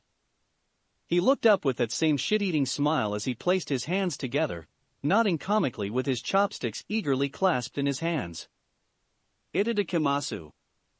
The girl behind the counter of the little ramen shop giggled into her hand as the boy wolfed away at the food like he had never had a meal in his life. "Slow down, Naruto-kun." Nagato looked up, cute confusion over his face as a single noodle dangled from the corner of his mouth. I am reached over and wiped some sauce off his chin, making the young boy look away with a blush blooming brightly over his cheeks. "Thanks, Nachan." The girl just waved it off as she picked up the latest of Nagato's conquests, taking it into the back of the shop. For a moment Nagato just watched her go, recollecting the short months it had been since he found the little stand and they welcomed him in. He wondered if this was what having a family felt like. Naruto trembled in fear, back pressed against the small cabinet next to the shattered remains of the vase he had knocked down. In front of him he heard his mother utter the last words she would ever say, telling him to run. Lightning flashed outside, and he caught sight of the stylized leaf symbol on the man's forehead protector, the man who had his kunai buried in his mother's chest. He felt the tears slide down his cheeks as the two shinobi walked closer, saying something that was drowned out in the maelstrom of his own thoughts. One emotion stood out above all the others, above the fear and the sadness, the shock and the nausea, anger. A blind, boiling rage ripped forth from the back of his mind as he screamed out his fury. Then he knew nothing. Nagato felt his hands shaking as he looked down at his blood-soaked fingers, covered in Ayam's blood. He looked up, the imprint of those 3 black tomo on a red background forever imprinted in his memory as the 2 shinobi approached him, one with their kunai raised. His hand stopped trembling even as his nose was filled with the tangy scent of blood, and for a moment, he experienced a strange calm in his mind before it gave way to a white-hot, burning rage. A feeling of intense heat and energy welled up inside of him, like a pressure that was screaming to be released, so he just let it all out. Then he knew nothing. Naruto flinched as the door was slammed in his face, rain falling down on him, and soaking him through to the bone with only his thin clothing to protect him. At least this house had actually bothered to open their door for him, the others had simply called out from behind the doors or from windows. His stomach growled pitifully, and he did his best to ignore it, but he just felt so weak, so hungry. He forced his tired, aching legs to go on, to walk those small steps to the next house, hoping he would find more luck there. That hope was fleeting at best. Nagato ran down the streets, trying to keep his eyes on the dusty ground of one of Konoha's bustling streets. On either side of him he could practically feel the glares and harsh looks of the passers-by. He felt something warm on his face and brought a hand up to wipe it off, only to be confused when he found tears. He shook his head, wiping away the rest of them with his forearm as he ran on. He would show them, he would make them stop looking at him like that, like he wasn't even human. He would prove his existence to them somehow. Naruto looked on warily as Yahiko spoke to the 3 ninja. Konan stood beside him looking just as nervous. He fidgeted, looking down so that his hair covered his eyes like he had become so used to doing. When Yahiko came back, though one of the ninja had actually come with him, he was tall with long spiky white hair. Naruto could practically feel the power radiate off him, and knew this man could easily get rid of them with a flick of his wrist, like the black-haired one that looked like a snake had suggested. However, when he managed to work up the courage to look up, he only saw the man giving him a cheesy smile. Naruto wasn't even sure why he smiled back, it was like such a look just couldn't have gone unanswered. It was a small, pathetic smile, but it was still a smile. Nagato trailed behind the elderly monk, shooting not-so-subtle glances out of the simple windows they passed. He saw various monks going about their day, a few even looked around and saw him, making him avert his gaze. He stopped when he realized Chikako had stopped in front of him, the elderly man looking around at him with a mirth-filled smile. Slowly the man extended his hand, and after a long moment of hesitation Nagato tentatively took it, returning the smile weakly. The hand was warm, it felt nice, and Nagato felt a tiny sliver of the burden on his heart lighten. Naruto's eyes became wide, his heart practically stopping as he felt warm liquid drip down his hands. It was so sudden, so fast, he hadn't even known what was going on before Yahiko had crossed the distance between them, letting the kunai in Naruto's shaking hands bury itself into his body. Keep on living, together with Konan. Yahiko's last words echoed in his mind as his friend finally slumped to the side, the light leaving his eyes and a smile on his face. Nagato stood there trembling for another few moments before an old, familiar sensation welled up inside of him. His hand clenched once as his mind became clouded by a primal, burning rage. His ringed, steel-gray eyes became murderous as he raised his hand up at the oncoming wall of steel. Shinra Tensei. Chapter 87, Blood Eye? Naruto staggered back, the wispy, ethereal form hovering just above Nagato's head tearing away from his palm as the almost identical one hovering about his own form tore away from the other Rinnegan user's emaciated hand. He tripped over his own feet, breathing heavily as he fell backwards, his eyes wide and unseeing for a moment as his mind struggled to take in almost a lifetime of information. Nagato seemed to be in the same state of shock, bringing one arm up to rub at his temple, a wince pulling at his gaunt features. However, the blonde was worse off. With Nagato's memories came all those that he too had taken in through his human path. The only reason the blonde didn't lose his mind from all the information was due to Nagato rarely taking more information than he needed to from his victims, having refined his use of the human path to only take what he required information-wise. For a moment the two were silent, coping and mulling over what they had witnessed. Slowly though, Rinnegan eyes met Rinnegan eyes and a tense pressure fell over the strange papery tree Nagato had been using to hide. Naruto blinked as he remembered Konan had built it for him. No, for Nagato. He quickly shook his head to try and regain his senses, doing his best to partition the information to protect his identity. How? Nagato's voice was a little more ragged than before, his previously calm composure giving way to a mildly confused and frustrated expression on his sunken face. Our lives, they are so similar, there are so many parallels yet.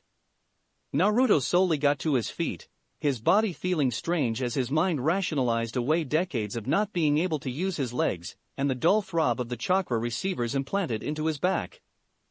Yet, we took such different paths. Nagato looked up from where he had been vacantly staring into the ground, his eyes twisted into visages of confusion. Why? Why did you choose to ignore it? The hate, the loathing of the people around you, their ignorance was slowly stripping away at you. It seemed Nagato had none of the issues integrating the memories that Naruto had. It must have been from experience. However, Naruto just sighed at the question, rubbing at the phantom pain in his back. I'm not sure what to tell you, to be honest. Back then I was naive, I could only latch onto the small ray of light I had with the Ikarakus. You were the same with Ka, your parents. If Nagato noticed the small slip, he didn't say anything, instead frowning intensely as if searching through Naruto's memories again, looking for what exactly it was that had made them so different. You have experienced it, pain, real pain. You have lost the people you care about over and over. You have the same power as me, greater even. Nagato had seen Naruto's whole life, he was under no illusion the kind of suppressed power Naruto had brimming under the surface, just waiting for that slip in emotion, that crack in his mental fortitude to come pouring out. It was literally only Naruto's denial to use power he didn't believe belonged to him that had stopped him from crushing Nagato's puppets into dust. Is that what separates us, the fact you are a Jinchuriki? Naruto sighed again as he walked forward, making Nagato involuntarily flinch even though he should have known better.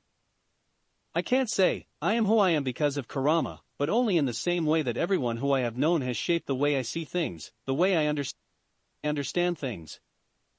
Even you have shown me this, standing against me with so similar a goal, and yet so different a method. However, a scowl briefly crossed over Naruto's face as his hand tightened into a fist.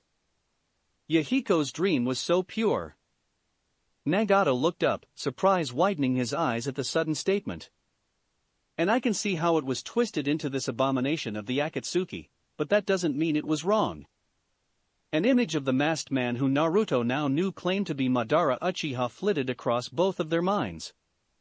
What would you do? Naruto blinked, the question catching him off guard. He already knew what the red-haired man was asking without needing him to elaborate. Peace, true peace, to be honest it was never something that had really crossed the young monk's mind, at least outside of the most idealistic dreams. Far from popular belief, monks did not strive to bring peace between all men. Many only sought their own enlightenment, to escape the cycle of samsara forever. It was actually ironically selfish of them. Even Naruto had never put much thought to it. Understanding of chakra and protecting that which was precious to him, they were his goals. The closest he had ever come to such an idea was wanting to make sure the Bijou were safe, to end their own hatred. I don't know. Nagato just nodded slowly, the smallest of sighs escaping his pale lips. It was an unfair question to put someone on the spot with, and really, he had already known what Naruto would say, having gained a good understanding of the young monk from his memories and the emotion they conveyed. But the redhead looked up in surprise to see Naruto looking right at him, thoughtful and determined. I can't accept your way. Understanding pain may be the fastest way to broker peace, but to force it upon humanity would be a hollow victory. Peace is important, it gives us all something to strive towards and hope for. But without the freedom to pave that future for ourselves, it becomes worse than worthless. There was silence for only a moment before Nagato gave a short, dry chuckle that seemed to reverberate around the hollow paper tree. Perspective is such a strange thing, isn't it? Naruto couldn't help the small smile that graced his own features. How strange that he was able to smile with the man that only minutes ago had been trying to kill him. I had a sensei once. Naruto nodded. He remembered Jiraiya from the memories, and it was his dream to see a world filled with understanding between all men. I imagine he would be so ashamed to see what I have turned that dream into. Naruto frowned at that, trying to compare his admittedly limited interaction with the Toad Sage to the plethora of memories, spanning over years, that Nagato had. Maybe, but at the same time he would try to understand. To be honest, Naruto was surprised at the sight of Jiraiya he had seen through that flurry of memories. He was almost fatherly. Nagato looked up, searching Naruto's face for a moment as if for some assurance before tiredly nodding.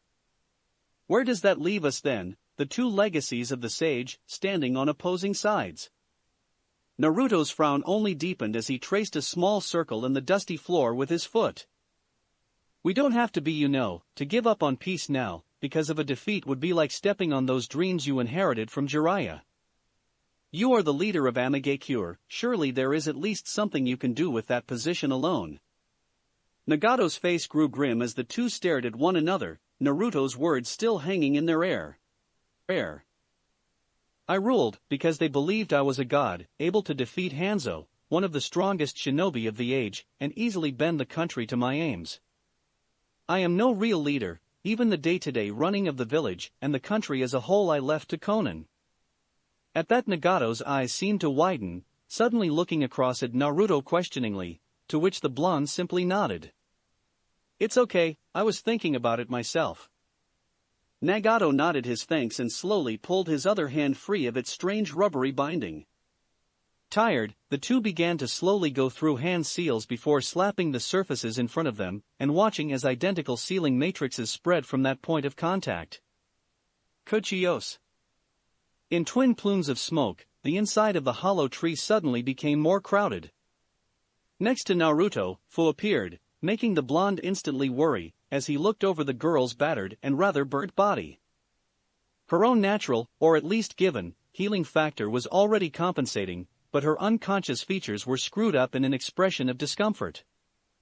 It eased Naruto's heart a little to see that ebb away into a more serene, calmer expression as he waved a green glowing hand over the wounds, doing what he could given the circumstances and his own exhaustion.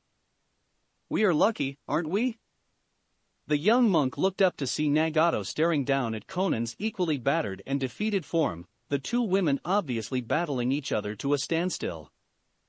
The desiccated man had a strange, half-smile pulling at his features as he watched the blue-haired woman's chest rise and fall steadily, a stony, expressionless look on her face even in unconsciousness. Her Akatsuki robe had been completely burned off, leaving her in just the long, slightly tattered purple top that split off on either side of her stomach and left the sides of her chest quite exposed. I remind myself of that every day. Naruto smiled lightly, brushing a hand through the now peacefully sleeping girl's hair. He wouldn't wake her just yet. Nagato seemed to sense his sentiment, looking up from the still blonette and across at the young man he had only recently been fighting with all his strength. It feels unfair of me to ask something of you, considering what I had tried to do, but would you help me with something, Uzumaki-san? The blonde just nodded slowly, a little confused as to what the request would be. To his surprise, though, Nagato seemed to focus for a moment before the large machine he was strapped into shook a little violently, parts of it seemingly separating by some unseen will. Steam hissed out of the new openings as the front of the machine split apart, allowing the suddenly unsupported redhead to topple out. However, before he could fall pathetically to the floor, he was caught as Naruto dashed across the space, careful to avoid the chakra rods emerging from his back. You can just call me Naruto, with our eyes we might very well be family, you know. Nagato wasn't sure what to make of that, but nodded slowly nonetheless, allowing the blonde to haul the older, but lighter man to his feet. Thank you for this. Naruto raised an eyebrow, wondering what he had done beyond catch the man. However, the redhead saw fit to explain as he took a weak, hobbling step forward, barely putting any weight down and pretty much relying on Naruto to walk him forward. I just wanted to stand on my own feet again. For the longest time I had been living through Yahiko's eyes. Naruto looked to the side where the 6 bodies of pain lay, having been summoned along with Konan. His eyes lingered on the Tenda body, Yahiko's body, for a moment before he turned back to the man he was supporting, doing his best to ignore the strange feeling he got from it. I deluded myself for so long, hiding behind a mask of omniscience and false godhood, believing my eyes made me special just because I had them, and not because of what I used them for. A melancholic expression appeared on his face as Naruto finally allowed him to sink to the floor, even the short walk tiring his emaciated body. He gratefully sat down on the damp floor next to Konan's unconscious form, gently taking her hand only to wince as he saw his own pale and disgustingly frail hand. It had been a long time since he really paid attention to his own real body. I think that is where you and I really differ, Yuzu. Naruto. The blonde smiled lightly as he settled himself down next to the older Rinnegan wielder, feeling just a little awkward to intrude on what seemed like a rather personal moment between him and Konan. At the same time, though it felt as though he had known the blue-haired woman lying in front of him nearly his whole life, it was still a little confusing. Maybe so, but that doesn't mean it's too late to change. Nagato seemed really thoughtful for a long few moments before the edges of his lips tilted up just slightly. I think you are right. He nodded slowly to himself, squeezing Konan's hand as he looked over towards where Yahiko's body still lay on the ground. You are very much alike you and Yahiko, he would have gotten along well with you. Naruto couldn't quite explain away the elation he felt hearing those words. Experiencing Nagato's life, the admiration and respect he held towards Yahiko included, seemed to skew his perceptions of the man he had never actually known, and it felt weirdly good to be compared to him. With a start, Naruto realized that Nagato must have been striving towards that, to honor Yahiko's wishes and live up to the man's legacy. What will you do now? It was all Naruto could think to ask given his current confusion, and the question seemed to give Nagato pause for a moment. Return to Amigakure first, Konan requires time to recover. Also, I think it is finally time that I lay Yahiko's body to rest. I did him a disservice trying to live through him. He spoke slowly, as if working through what he would do. Before it had been so simple: capture the Jinchuriki, absorb the bijou into the statue, and wrest control away from the one calling themselves Madara before the man could enact his insane infinite Tsukuyomi plan.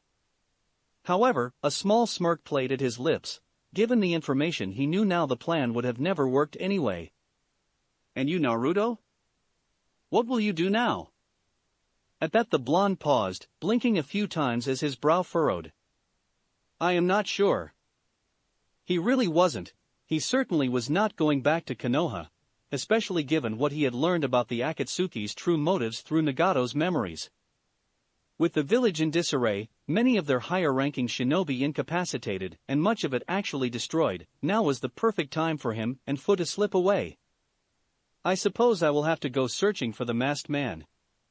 His hand subconsciously clenched into a fist at the mention of his name, something that was not missed by the other Rinnegan user. I should warn you, if what he says is true, and he really is Madara Uchiha, he is a force to be reckoned with. Even if he is not, he is an Uchiha and therefore dangerous. They too are descendants of the sage after all. Whoever he is, that Sharingan is powerful, especially considering he was able to pull the Kyuubi, Kurama, under his sway. Naruto raised a brow at the way Nagato corrected himself. Maybe he wasn't the only one feeling a bit different after that exchange of memories. However, a moment later he blinked in surprise, realizing just what the redhead said. Bah, like I could ever really be controlled by such a pitiful ninja. He simply used the opportunity of my unsealing when I was confused and weakened to strike like the pathetic coward all Uchiha are. Naruto's lips twitched up at the vehement response from his tenant, but he did his best to ignore it for the most part. He looked back down, noticing Nagato seemed to be in thought as he looked out toward the opening in the paper tree. Rain had begun to lightly fall outside and was making soft pattering sounds against the surprisingly sturdy, temporary shelter. If you are unsure of where to go next though, might I make a suggestion? Naruto simply raised an eyebrow in Nagato's direction. The rain made a strangely calming symphony of patters and pings as it ricocheted off the various metal surfaces. It slid in rivulets or small streams down the sides of the buildings and gave everything an ethereal shine before being collected into the various pipes and gutters that carried away hundreds of liters of water from the village proper. Naruto and Fu sat atop one of the many great buildings that composed the supposedly minor village. However, Naruto could hardly fathom it as such as he looked out at the view from atop what he had come to know was called a skyscraper.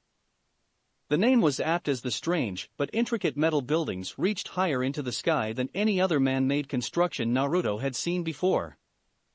It had taken a surprisingly short time for them to leave High no Kuni and travel west towards Amagakure, Naruto having taken Nagato up on his offer to give them shelter while they planned their next move.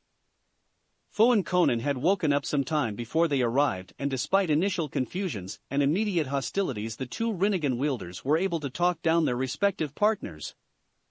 Even now, with the girl sitting next to him, and their legs dangling over what many would consider an intimidating drop to the streets below, he could see her taking small glances at him. "I still don't quite understand what happened. That man, Nagato, he is no longer our enemy?" Naruto smirked, having expected the questioning sooner or later, especially after they had been given leave to enter the village by Nagato. The man needed time to recover, and it had made the perfect opportunity for Naruto and Fu to explore the new place. Naruto had suggested removing the chakra receivers if he really wished to lay Yahiko to rest and stop living through his paths. The desiccated redhead was certainly surprised when Naruto had told him that his legs were not unsalvageable. There was little damage after all besides the obvious muscle atrophy, third-degree burns and slight nerve damage. The only reason why he hadn't healed was due to the constant depletion of his chakra due to the chakra rods. It caused his body to naturally divert chakra to the most essential areas, leaving his arms and legs to waste away. Nagato had only worsened this by relying on that machine, although it was probably more to make up for the mobility lost when he had the receivers implanted in the first place. However, the man was resting now. The surgery was hardly without complications, what with many of the rods scraping by more than a few of his vital organs and arteries and requiring delicate removal.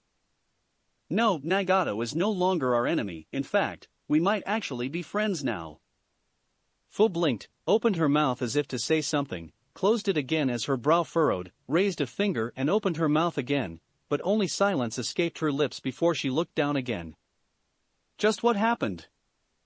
Naruto smiled heartily, taking Fu's raised hand and holding it firmly in his own, instantly making the girl seem more relaxed as some of his warmth spread to her through the contact.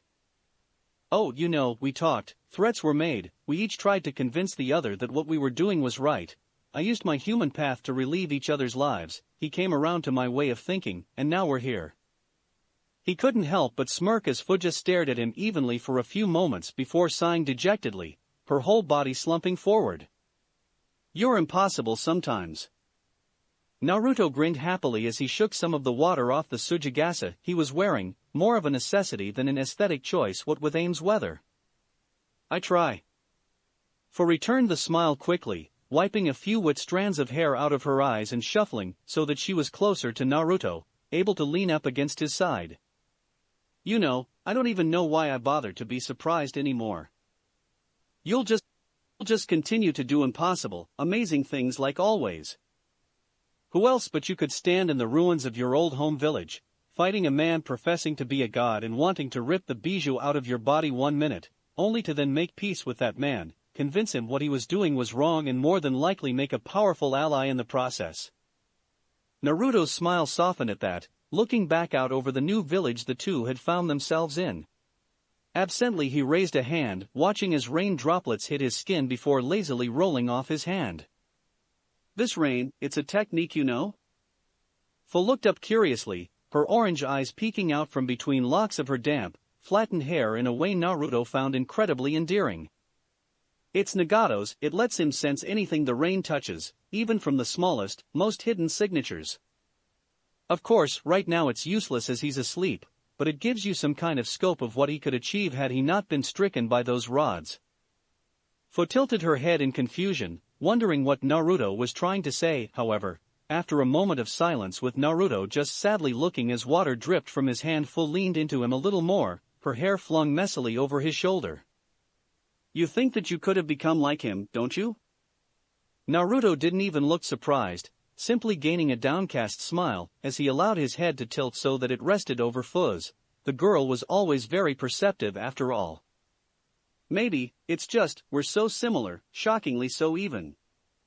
The loss we both experienced, the pain we felt, the revenge we took."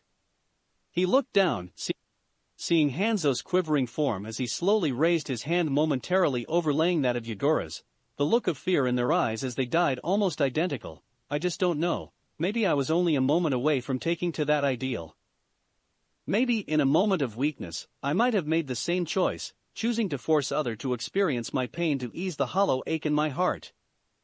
Fu stayed quiet, feeling a tug on her own heart as she heard Naruto lay his bear in front of her.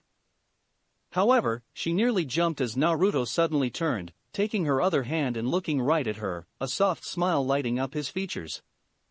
"That's why I wanted to thank you, Fu." The girl's eyes widened in surprise, but before she could even do anything he leaned in, capturing her lips. Her body went rigid but only for a single instant before her eyelids drooped and she leaned into the contact, breathing out a blissful sigh through her nose as she instinctively sought to deepen the kiss. Finally, though they had to break apart, their cheeks having gained a tint of red and their breathing just a little heavier. "You're welcome." It was more of a satisfied sigh than an actual response, but it made Naruto's face light up all the same, causing Fu's heart to flutter in turn. "I may not have realized my feelings then, or even understood that any existed, but you were still there for me. Without that, then who knows? I really could have turned out like Nagato." Fu nodded slowly, her eyes still lidded and her cheeks still sporting a rosy hue. "Even if you had, I would have still followed you. You rescued me." For just a moment, Naruto's soft smile faltered, his mind being assaulted by memories of Konan, memories that weren't his. Years of supporting Nagato, standing stoically to the side and aiding him in every endeavor even as it pulled further and further away from their original goals, and more of her heart had to be sealed away. Would he have done the same to Fu?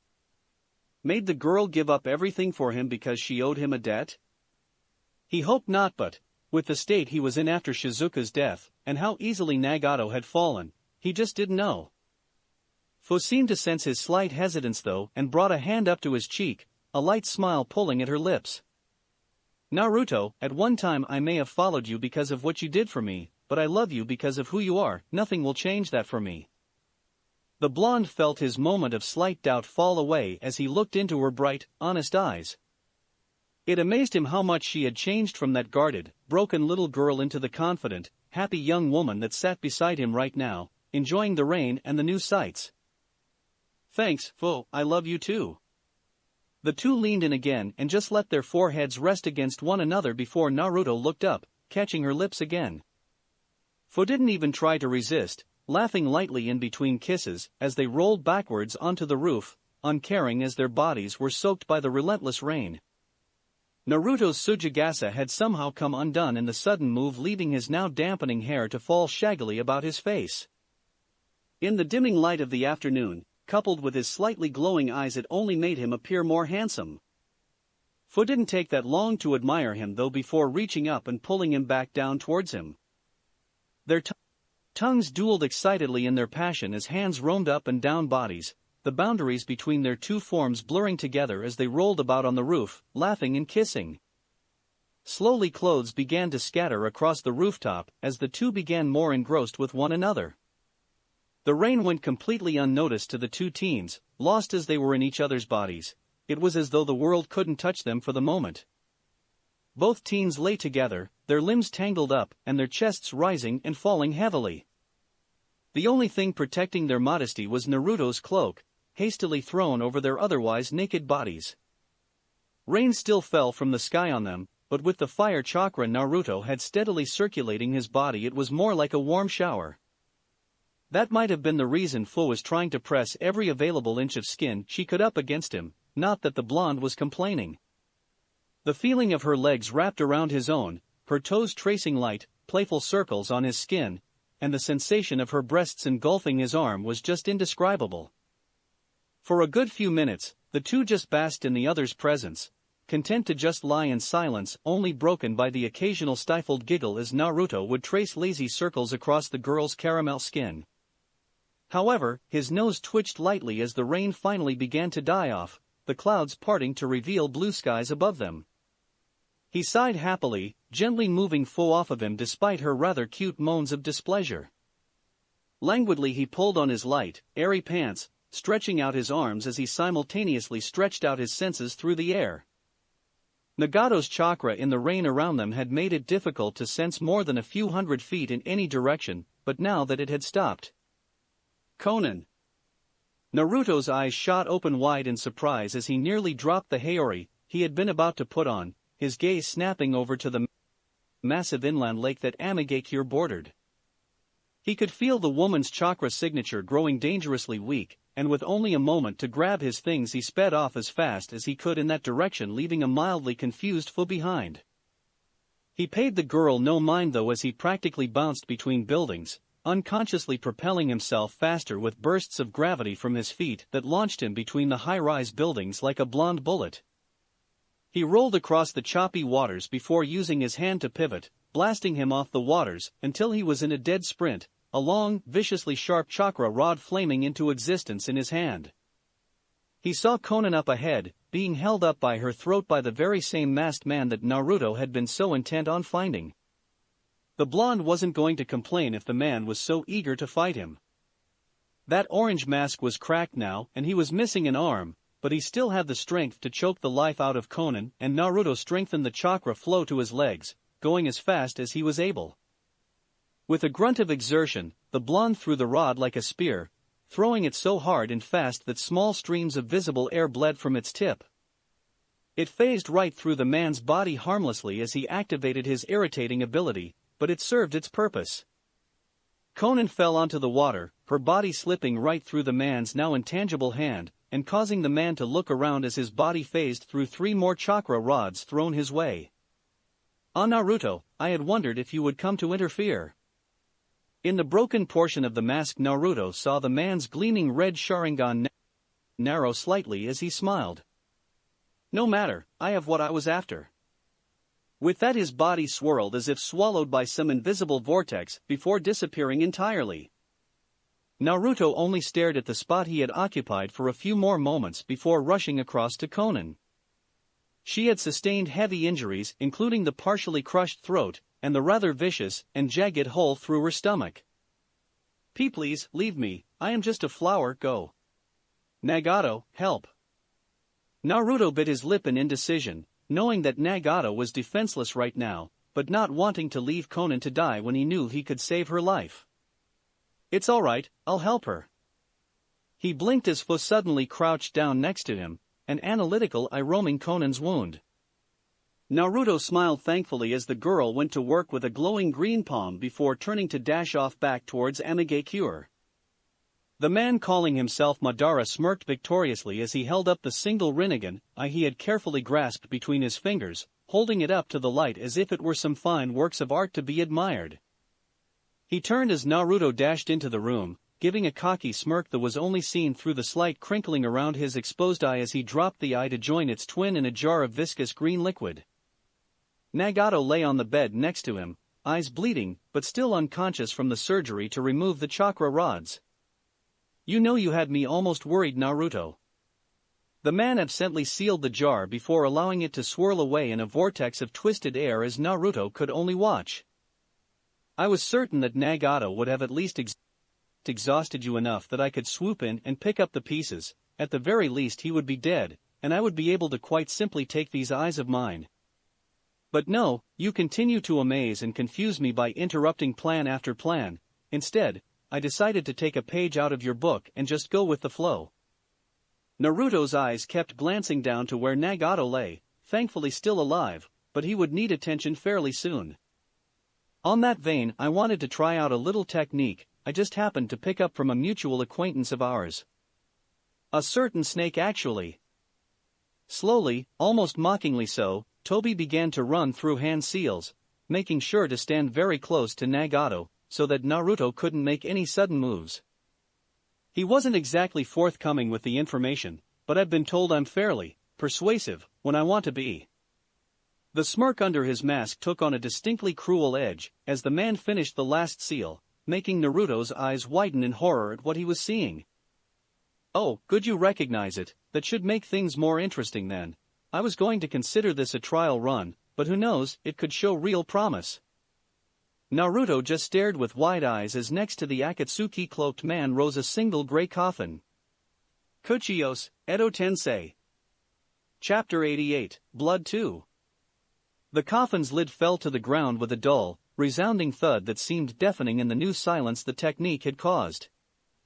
It was broken though as the masked man smirked, stepping back from the now open coffin as the blonde monk stared into its darkened interior, frozen with shock. His body slowly started to swirl away to the sound of displaced air, but he couldn't help the chuckle that escaped his throat as he sent a final stabbing remark at his enemy. I'll leave it to you then, Naruto, have fun with your new playmate. Try not to die, it would be very inconveniencing for me. The blonde blinked his way out of the shock that had taken over him just as the man finished vanishing, managing to catch his lone Sharingan just before it completely disappeared. However, that was quickly put out of his mind as his attention turned back to the person stepping out from inside the coffin, a very confused expression marring their face. Kurabi. Naruto took an involuntary step back as the large Kumogakure shinobi stumbled out of the slate-gray box, seemingly having to get used to moving again. That's impossible, you can't be dead. He took another step back, his muscles seizing up as he desperately tried to deny what he was seeing. It just wasn't possible. Kurabi was strong, very strong, he couldn't have been taken down. However, deep down the monk knew he was just making excuses. It was the guilt at seeing his fellow Jinchuriki standing before him, now nothing more than a controlled puppet, all because he had constantly delayed going to find him. Yo, what's going on, Mr. 9? Kurabi stumbled a bit on unsure legs, a hand going to his temple as a wince marred his usually carefree face. Oh man, I ain't feeling all that fine. He righted himself, shaking his head as he adjusted to the strange feeling of, well, being alive again. Kurabi, The word stuck in Naruto's throat as his mouth worked uselessly, unable to say anything as his eyes widened and his hands clenched and unclenched. The much larger man just looked across at the monk, staring around at his surroundings with concealed confusion before looking down at his own body, following the few cracks that ran across his skin and clothing like he was some ancient statue that had been brought to life. Oh man, this is some pretty strange shit. Ain't no getting used to something like it, you fool. Despite the shades covering his eyes, the surprise on the man's face was evident, even more so when he suddenly pulled out the multitude of swords strapped across his back, throwing them up in the air, as if he was discarding them. Whoa, what's going on for real? It's like my body's on the go but I ain't behind the wheel. Naruto had managed to stop himself for the moment, watching in shocked fascination as one by one Kurabi began catching the number of swords, 7 in total, all across strange places in his body, although oddly enough he didn't use his hands. It's the Edo Tensei, you aren't in control. Kurabi's brow just furrowed as Naruto's oddly subdued voice floated across the room as the teen slowly settled back into an unfamiliar stance to the Hachibi Jinchuriki. His shaggy blonde hair had fallen across his eyes to shadow them, preventing Kurabi from seeing the few tears that had begun to accumulate before being quickly blinked back. I'm so sorry. Gently he placed his shikuju to one side, standing it up even though it had nothing to lean against. What do you dash? Suddenly and without warning, Kurabi launched forward, his body moving with a will entirely against his own as his limbs and blades became indistinguishable in the whirling, hectic style of his kenjutsu. Even Naruto had to widen his eyes as he struggled to keep up with the unpredictable and chaotic movements, having to dodge rather than block in most cases as he noticed the thin blue aura around each blade. He wasn't really willing to test just how durable his Azura path could be against lightning-enhanced edges wielded by a lightning release master. Yo, Mr. 9, these movements ain't mine, you fool.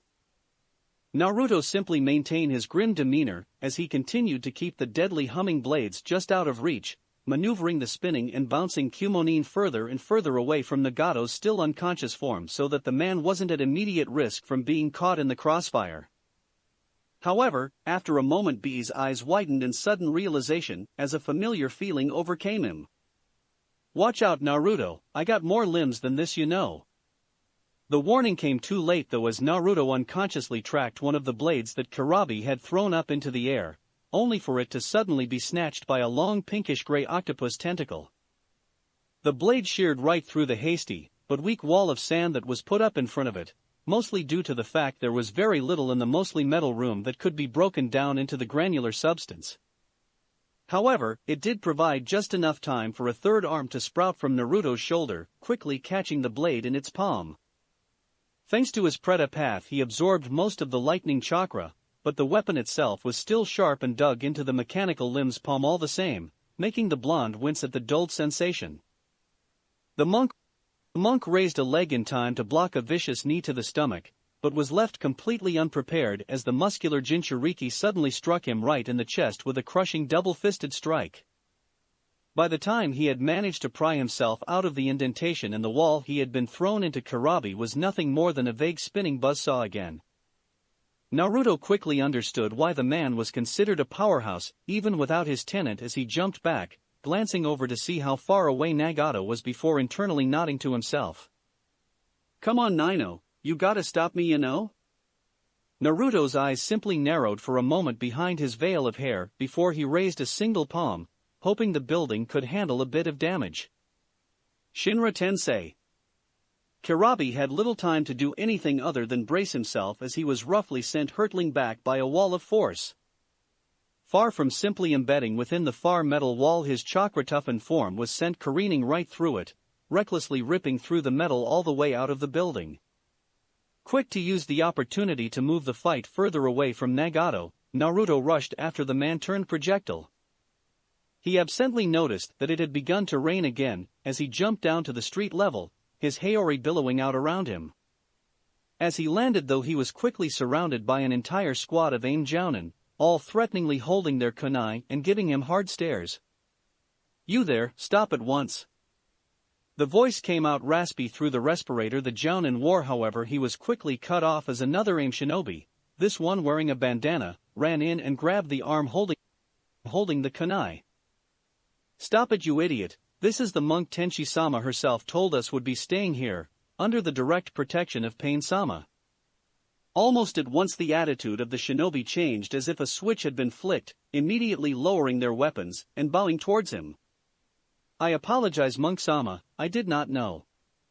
Naruto's mouth just twitched as he took a step back, very much unused to treatment of this kind. It's...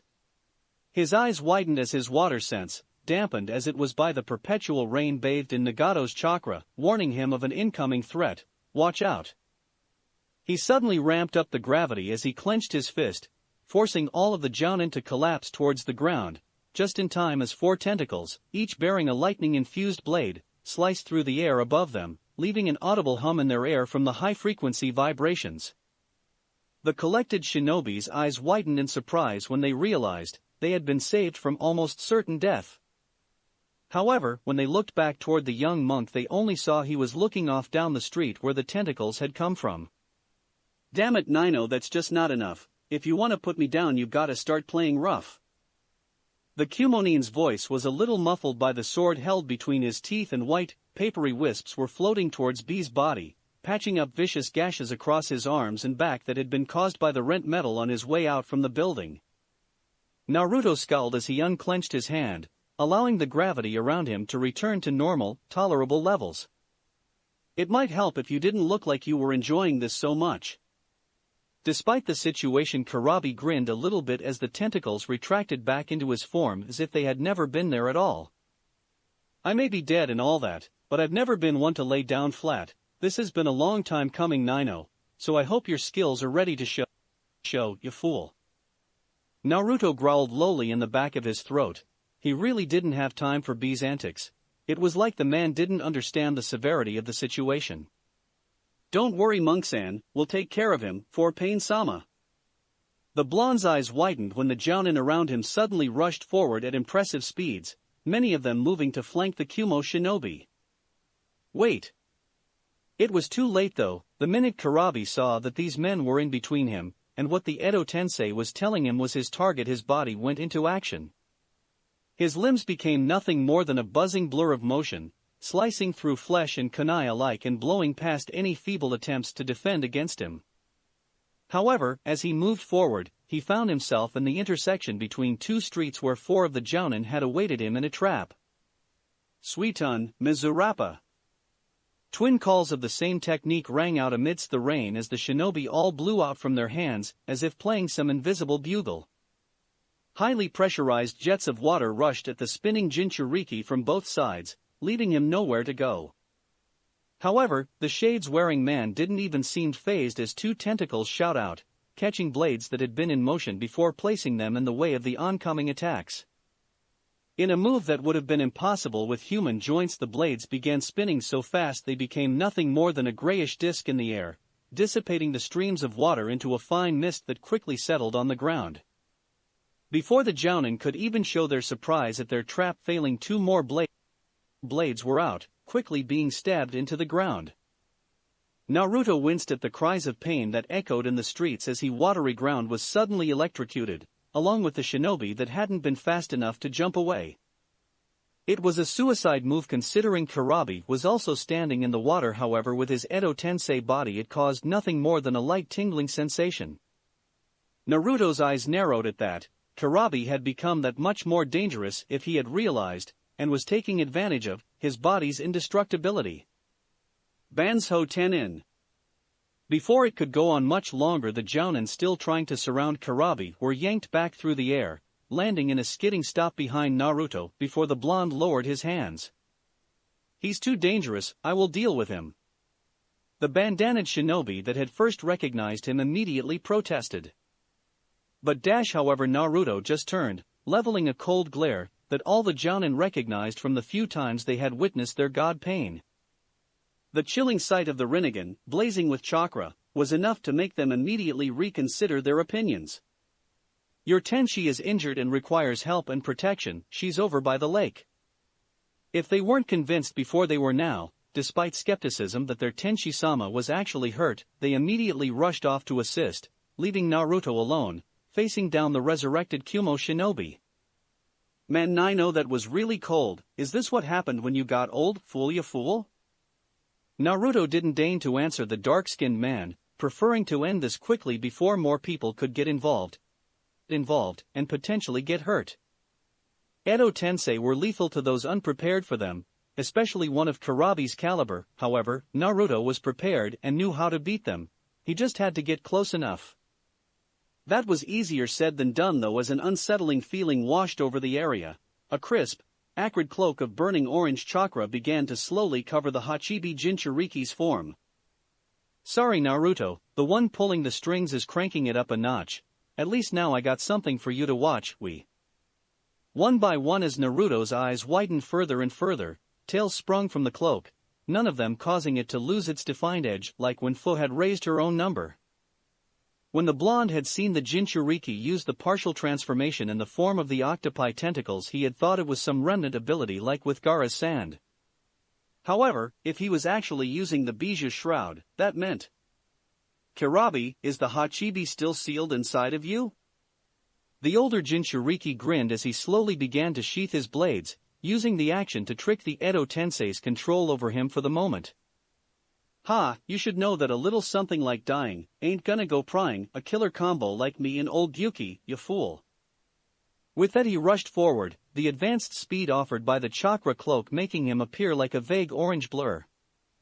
His footsteps caused little craters in the ground as he thundered down the street. Sumi Bunshin. The man brought a hand to his mouth before spewing out long streams of a viscous black liquid that immediately congealed on the ground and grew into perfect, if not slightly darker, replicas of him. However, before they could get any closer, an equal number of Naruto clones shimmered into existence, dropping their invisibility as they jumped in the way of the ink clones. Katsu. Before Karabi could even blink at the new turn of events, the copies of the blonde violently exploded, turning the other Jinchuriki's clones into nothing more than black sludge on the ground. However, after a moment the bijou-cloaked shinobi just grinned, once again bringing his hand up to his mouth. I almost forgot you could make clones too, that's my little snafu, but if I remember right, and there ain't no tricks, you can only make 5 or 6, This time when the man spewed out the ink clones, there were not just a few, but over 30 of them, all of them rushing towards the now lone blonde like some kind of mob. When the blonde raised his hands up into a familiar cross-hand seal, the clones all scattered, and only 6 were intercepted. 15 more were caught and crushed by a combination of Naruto's sand and chains. However, a few managed to get close enough to begin causing the monk serious worry. While Naruto was fast and even, he would admit that, a trained shinobi of Karabi's ability was just faster.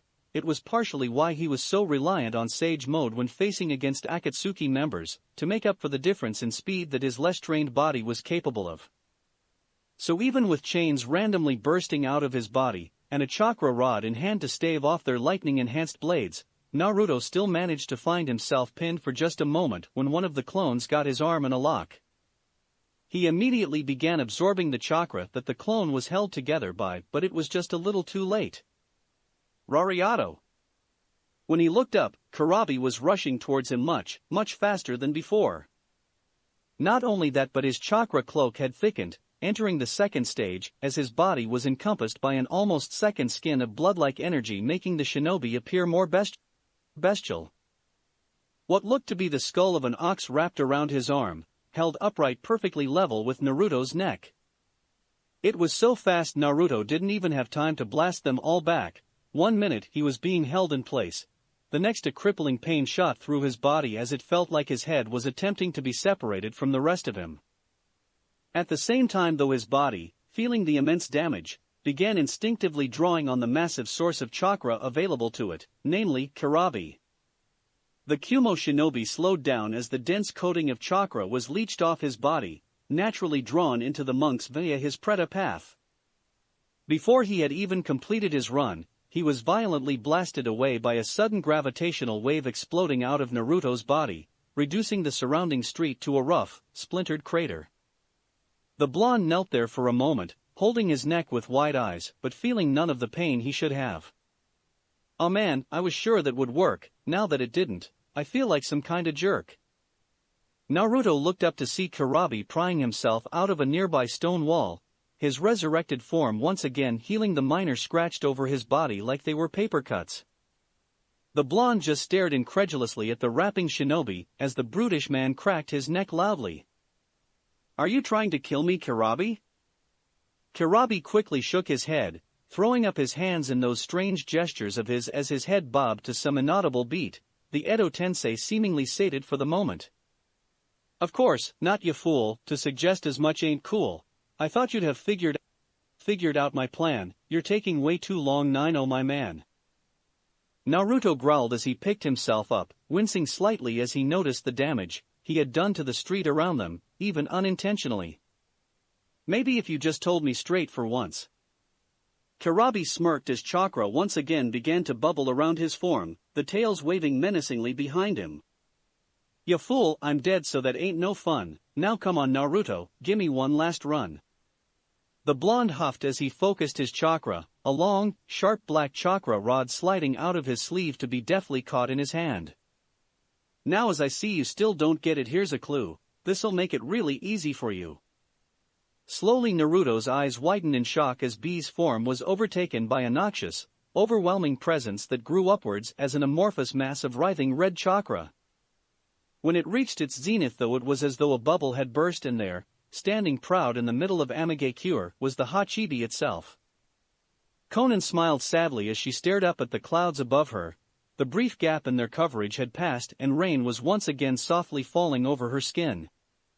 She didn't mind, though. For the longest time this rain had been a reminder of Nagato's protection over their home, and before that it had invoked deep memories of the times when it was just the three of them along with Jiraiya-sensei. The pain from the wounds had long since ebbed away, as the young girl, who accompanied the man who swayed Nagato's heart away from his self-destructive path, worked her over with that pleasant green light. You really care deeply for Naruto-san, don't you? The soft green light around the caramel-skinned girl's hands flickered for a moment as she blinked in surprise before resetting her features into a stoic mask Konan knew all too well. Despite her silence, Konan's soft smile grew a little, glancing absently to see that the shinobi that had come to guard them a few minutes ago were standing just out of earshot. I could see it in the way you looked at him, and in the way you reacted to his presence. Fu finally pulled her hands away, the glow of healing chakra dying away for the moment. Why talk about this now? Konan chuckled softly, feeling too weak from blood loss and general exhaustion to do much else. I don't know myself, but I know I owe your Naruto-san a great deal for how he returned the Nagato I knew and remembered back to me. Fu hesitated a moment before returning to work on Konan's wounds, a faint hint of pink just touching her cheeks. If you really love him, then remind him of that every day. A slightly wistful expression unfolded on the paper user's normally emotionless features. You have no idea of how long it can last, when they might be torn away from you. It was small, almost unnoticeable, but Konan managed to glimpse the slight nod Fu gave. It seemed mostly to herself more than to Konan though. All the same, the blue-haired woman smiled softly as she lay back on the thin beach. However, she was startled when the surrounding buildings seemed to tremble slightly as an almighty roar shook Amigakure. With wide eyes she witnessed the might of a bijou unleash itself upon the small hidden village, making her wonder just what the man calling himself Madara had done. Nagato awoke with a start, the oppressive feeling of the Hachibi's chakra jolting him out of his induced sleep. However, when he opened his eyes only to see nothing but darkness, he panicked, falling off his bed in the process. A rough but silent gasp of pain escaped his mouth as agonizing fire shot up and down his back, the feeling of warm liquid that was spreading slowly across his back telling him he had likely reopened a wound from the surgery. He lay there a moment, his breath coming out in shallow gasps as he tried to figure out what was going on.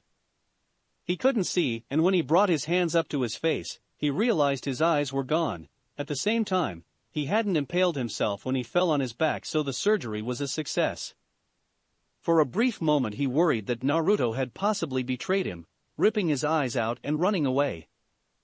However, when he calmed himself for a moment and felt for that familiar sensation in the back of his mind that let him know everything that was going on beneath his reign, he felt the blonde's signature clearly, facing off against whatever was causing that horrendous feeling that flooded the small village. So there he was, without his eyes, trapped in a frail, weakened body with wasted legs and almost useless arms. He willed his arms to transform into something that would at least allow him to sit up, but nothing happened. Immediately he panicked again, this time mentally instead of physically, so he wouldn't further aggravate his wounds. If he couldn't use his abilities, then he was completely useless, nothing more than a husk of a blind man, certainly no god. His hand clenched slowly into a fist as he vehemently denied that though, his chakra surging angrily. Just because. His voice was weak and raspy but carried a strong undertone of frustration and determination. My eyes are gone. His body remembered the way the chakra moved, he remembered the way the chakra was molded, doesn't mean. Slowly, as if being assembled by a meticulous craftsman, his arms began to shift and disassemble. I don't have the Rinnegan. He panted lowly as his arms finished reconstructing themselves, resembling some kind of complicated piston system that allowed him to sit up without placing strain on his back. His visibly concentrated again as the area around his forehead began to shift, this time a little faster, and soon a set of orange-tinted goggles, almost like a visor separated from its helmet, rested over his eyes. And just like that, Nagato could see again, although seeing wasn't quite correct. It was more like changing his body's instinctual sensing of the immediate area, combined with his rain technique, into a visual format.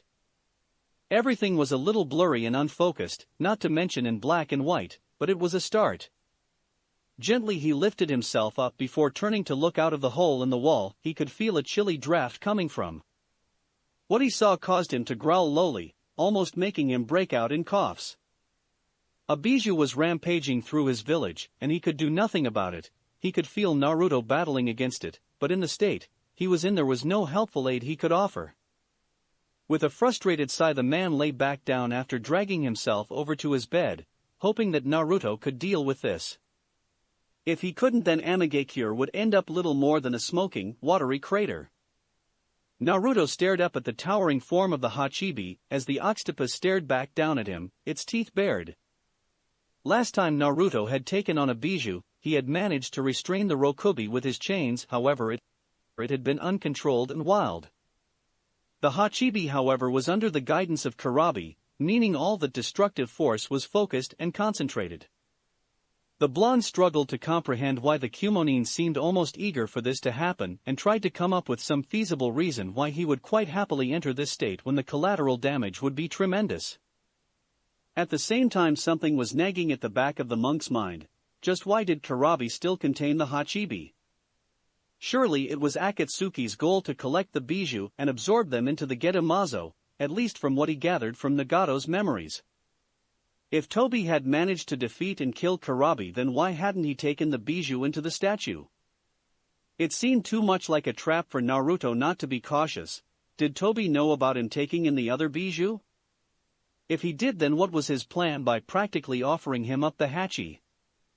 Naruto's eyes widened suddenly in realization when he realized just what Kurabi had been aiming for by so willingly using his own tenant's chakra, knowing full well about Naruto's Preta path and his past absorption of the Bijou. A small smile briefly crossed his face when he understood this last act of kindness Kurabi was performing for the Eight Tails. With that in mind, Naruto set his features. Apparently at the same time Kurabi seemed to get bored of waiting, or the Edo Tensei did at least. Silvery chains erupted from the ground at the same time a great leathery fist came careening down at the young monk. They crisscrossed a few meters above him, forming a makeshift dome that caught the fist, acting like some kind of strange sponge to soften the blow until the great fist stopped a few inches above the blonde's head, the Hachibi straining against the barrier in futility. A moment later and the chain suddenly unfurled, after giving Naruto a second to flicker out of the way. The fist crashed into the earth, churning up the surrounding street from the sheer force. However, Naruto was safely out of the way, and with a wave of his hand the chain sprung to life again, this time darting up and around the Hachibi's arm, looping over and over as they spiraled all the way up to its shoulder. Kurabi seemed surprised by the move and grinned at the clever trap, finding himself unable to wrench his arm out of the chain's grip. Instead, though the octopus opened its mouth surprisingly wide as great globules of red and blue chakra began to collect in the air just in front of him. Naruto immediately knew what this was, having seen it before when facing off against Yugura. However, this time he wasn't fueled by rage nor unconsciously empowered by his tenants, he wasn't even in sage mode, he had no idea if he could absorb a Bijudama. Instead, his arm rapidly shifted until it had reassembled itself into a now familiar cannon-like appendage that glowed a brilliant white with the immense chakra being channeled through it. At the same time the enormous and dense mass of chakra seemed to reach its zenith, pressing down on the surrounding area with its sheer weight and suppressed power. Naruto's arm let out a brilliant white beam of pure energy, splitting the sky like a shooting star. It passed right through the Imari, leaving a streak of white in the vision of anybody watching. After a moment of brief panic where it looked like the attack had no effect, great cracks suddenly began to spread around the violet ball of chakra, and before the Hachibi even got a chance to fire it off it just splintered apart, revealing an almost earthen core before the two just dissipated into a sparkling dust. Too caught up in his surprise, Kurabi noticed the encroaching chains too late before they had wrapped around the Hachibi's entire form, forcefully restraining it and pulling it so that its head crashed against the ground, right at Naruto's feet. "I'm sorry about this, Kurabi, Gyuki, I wish there was another way."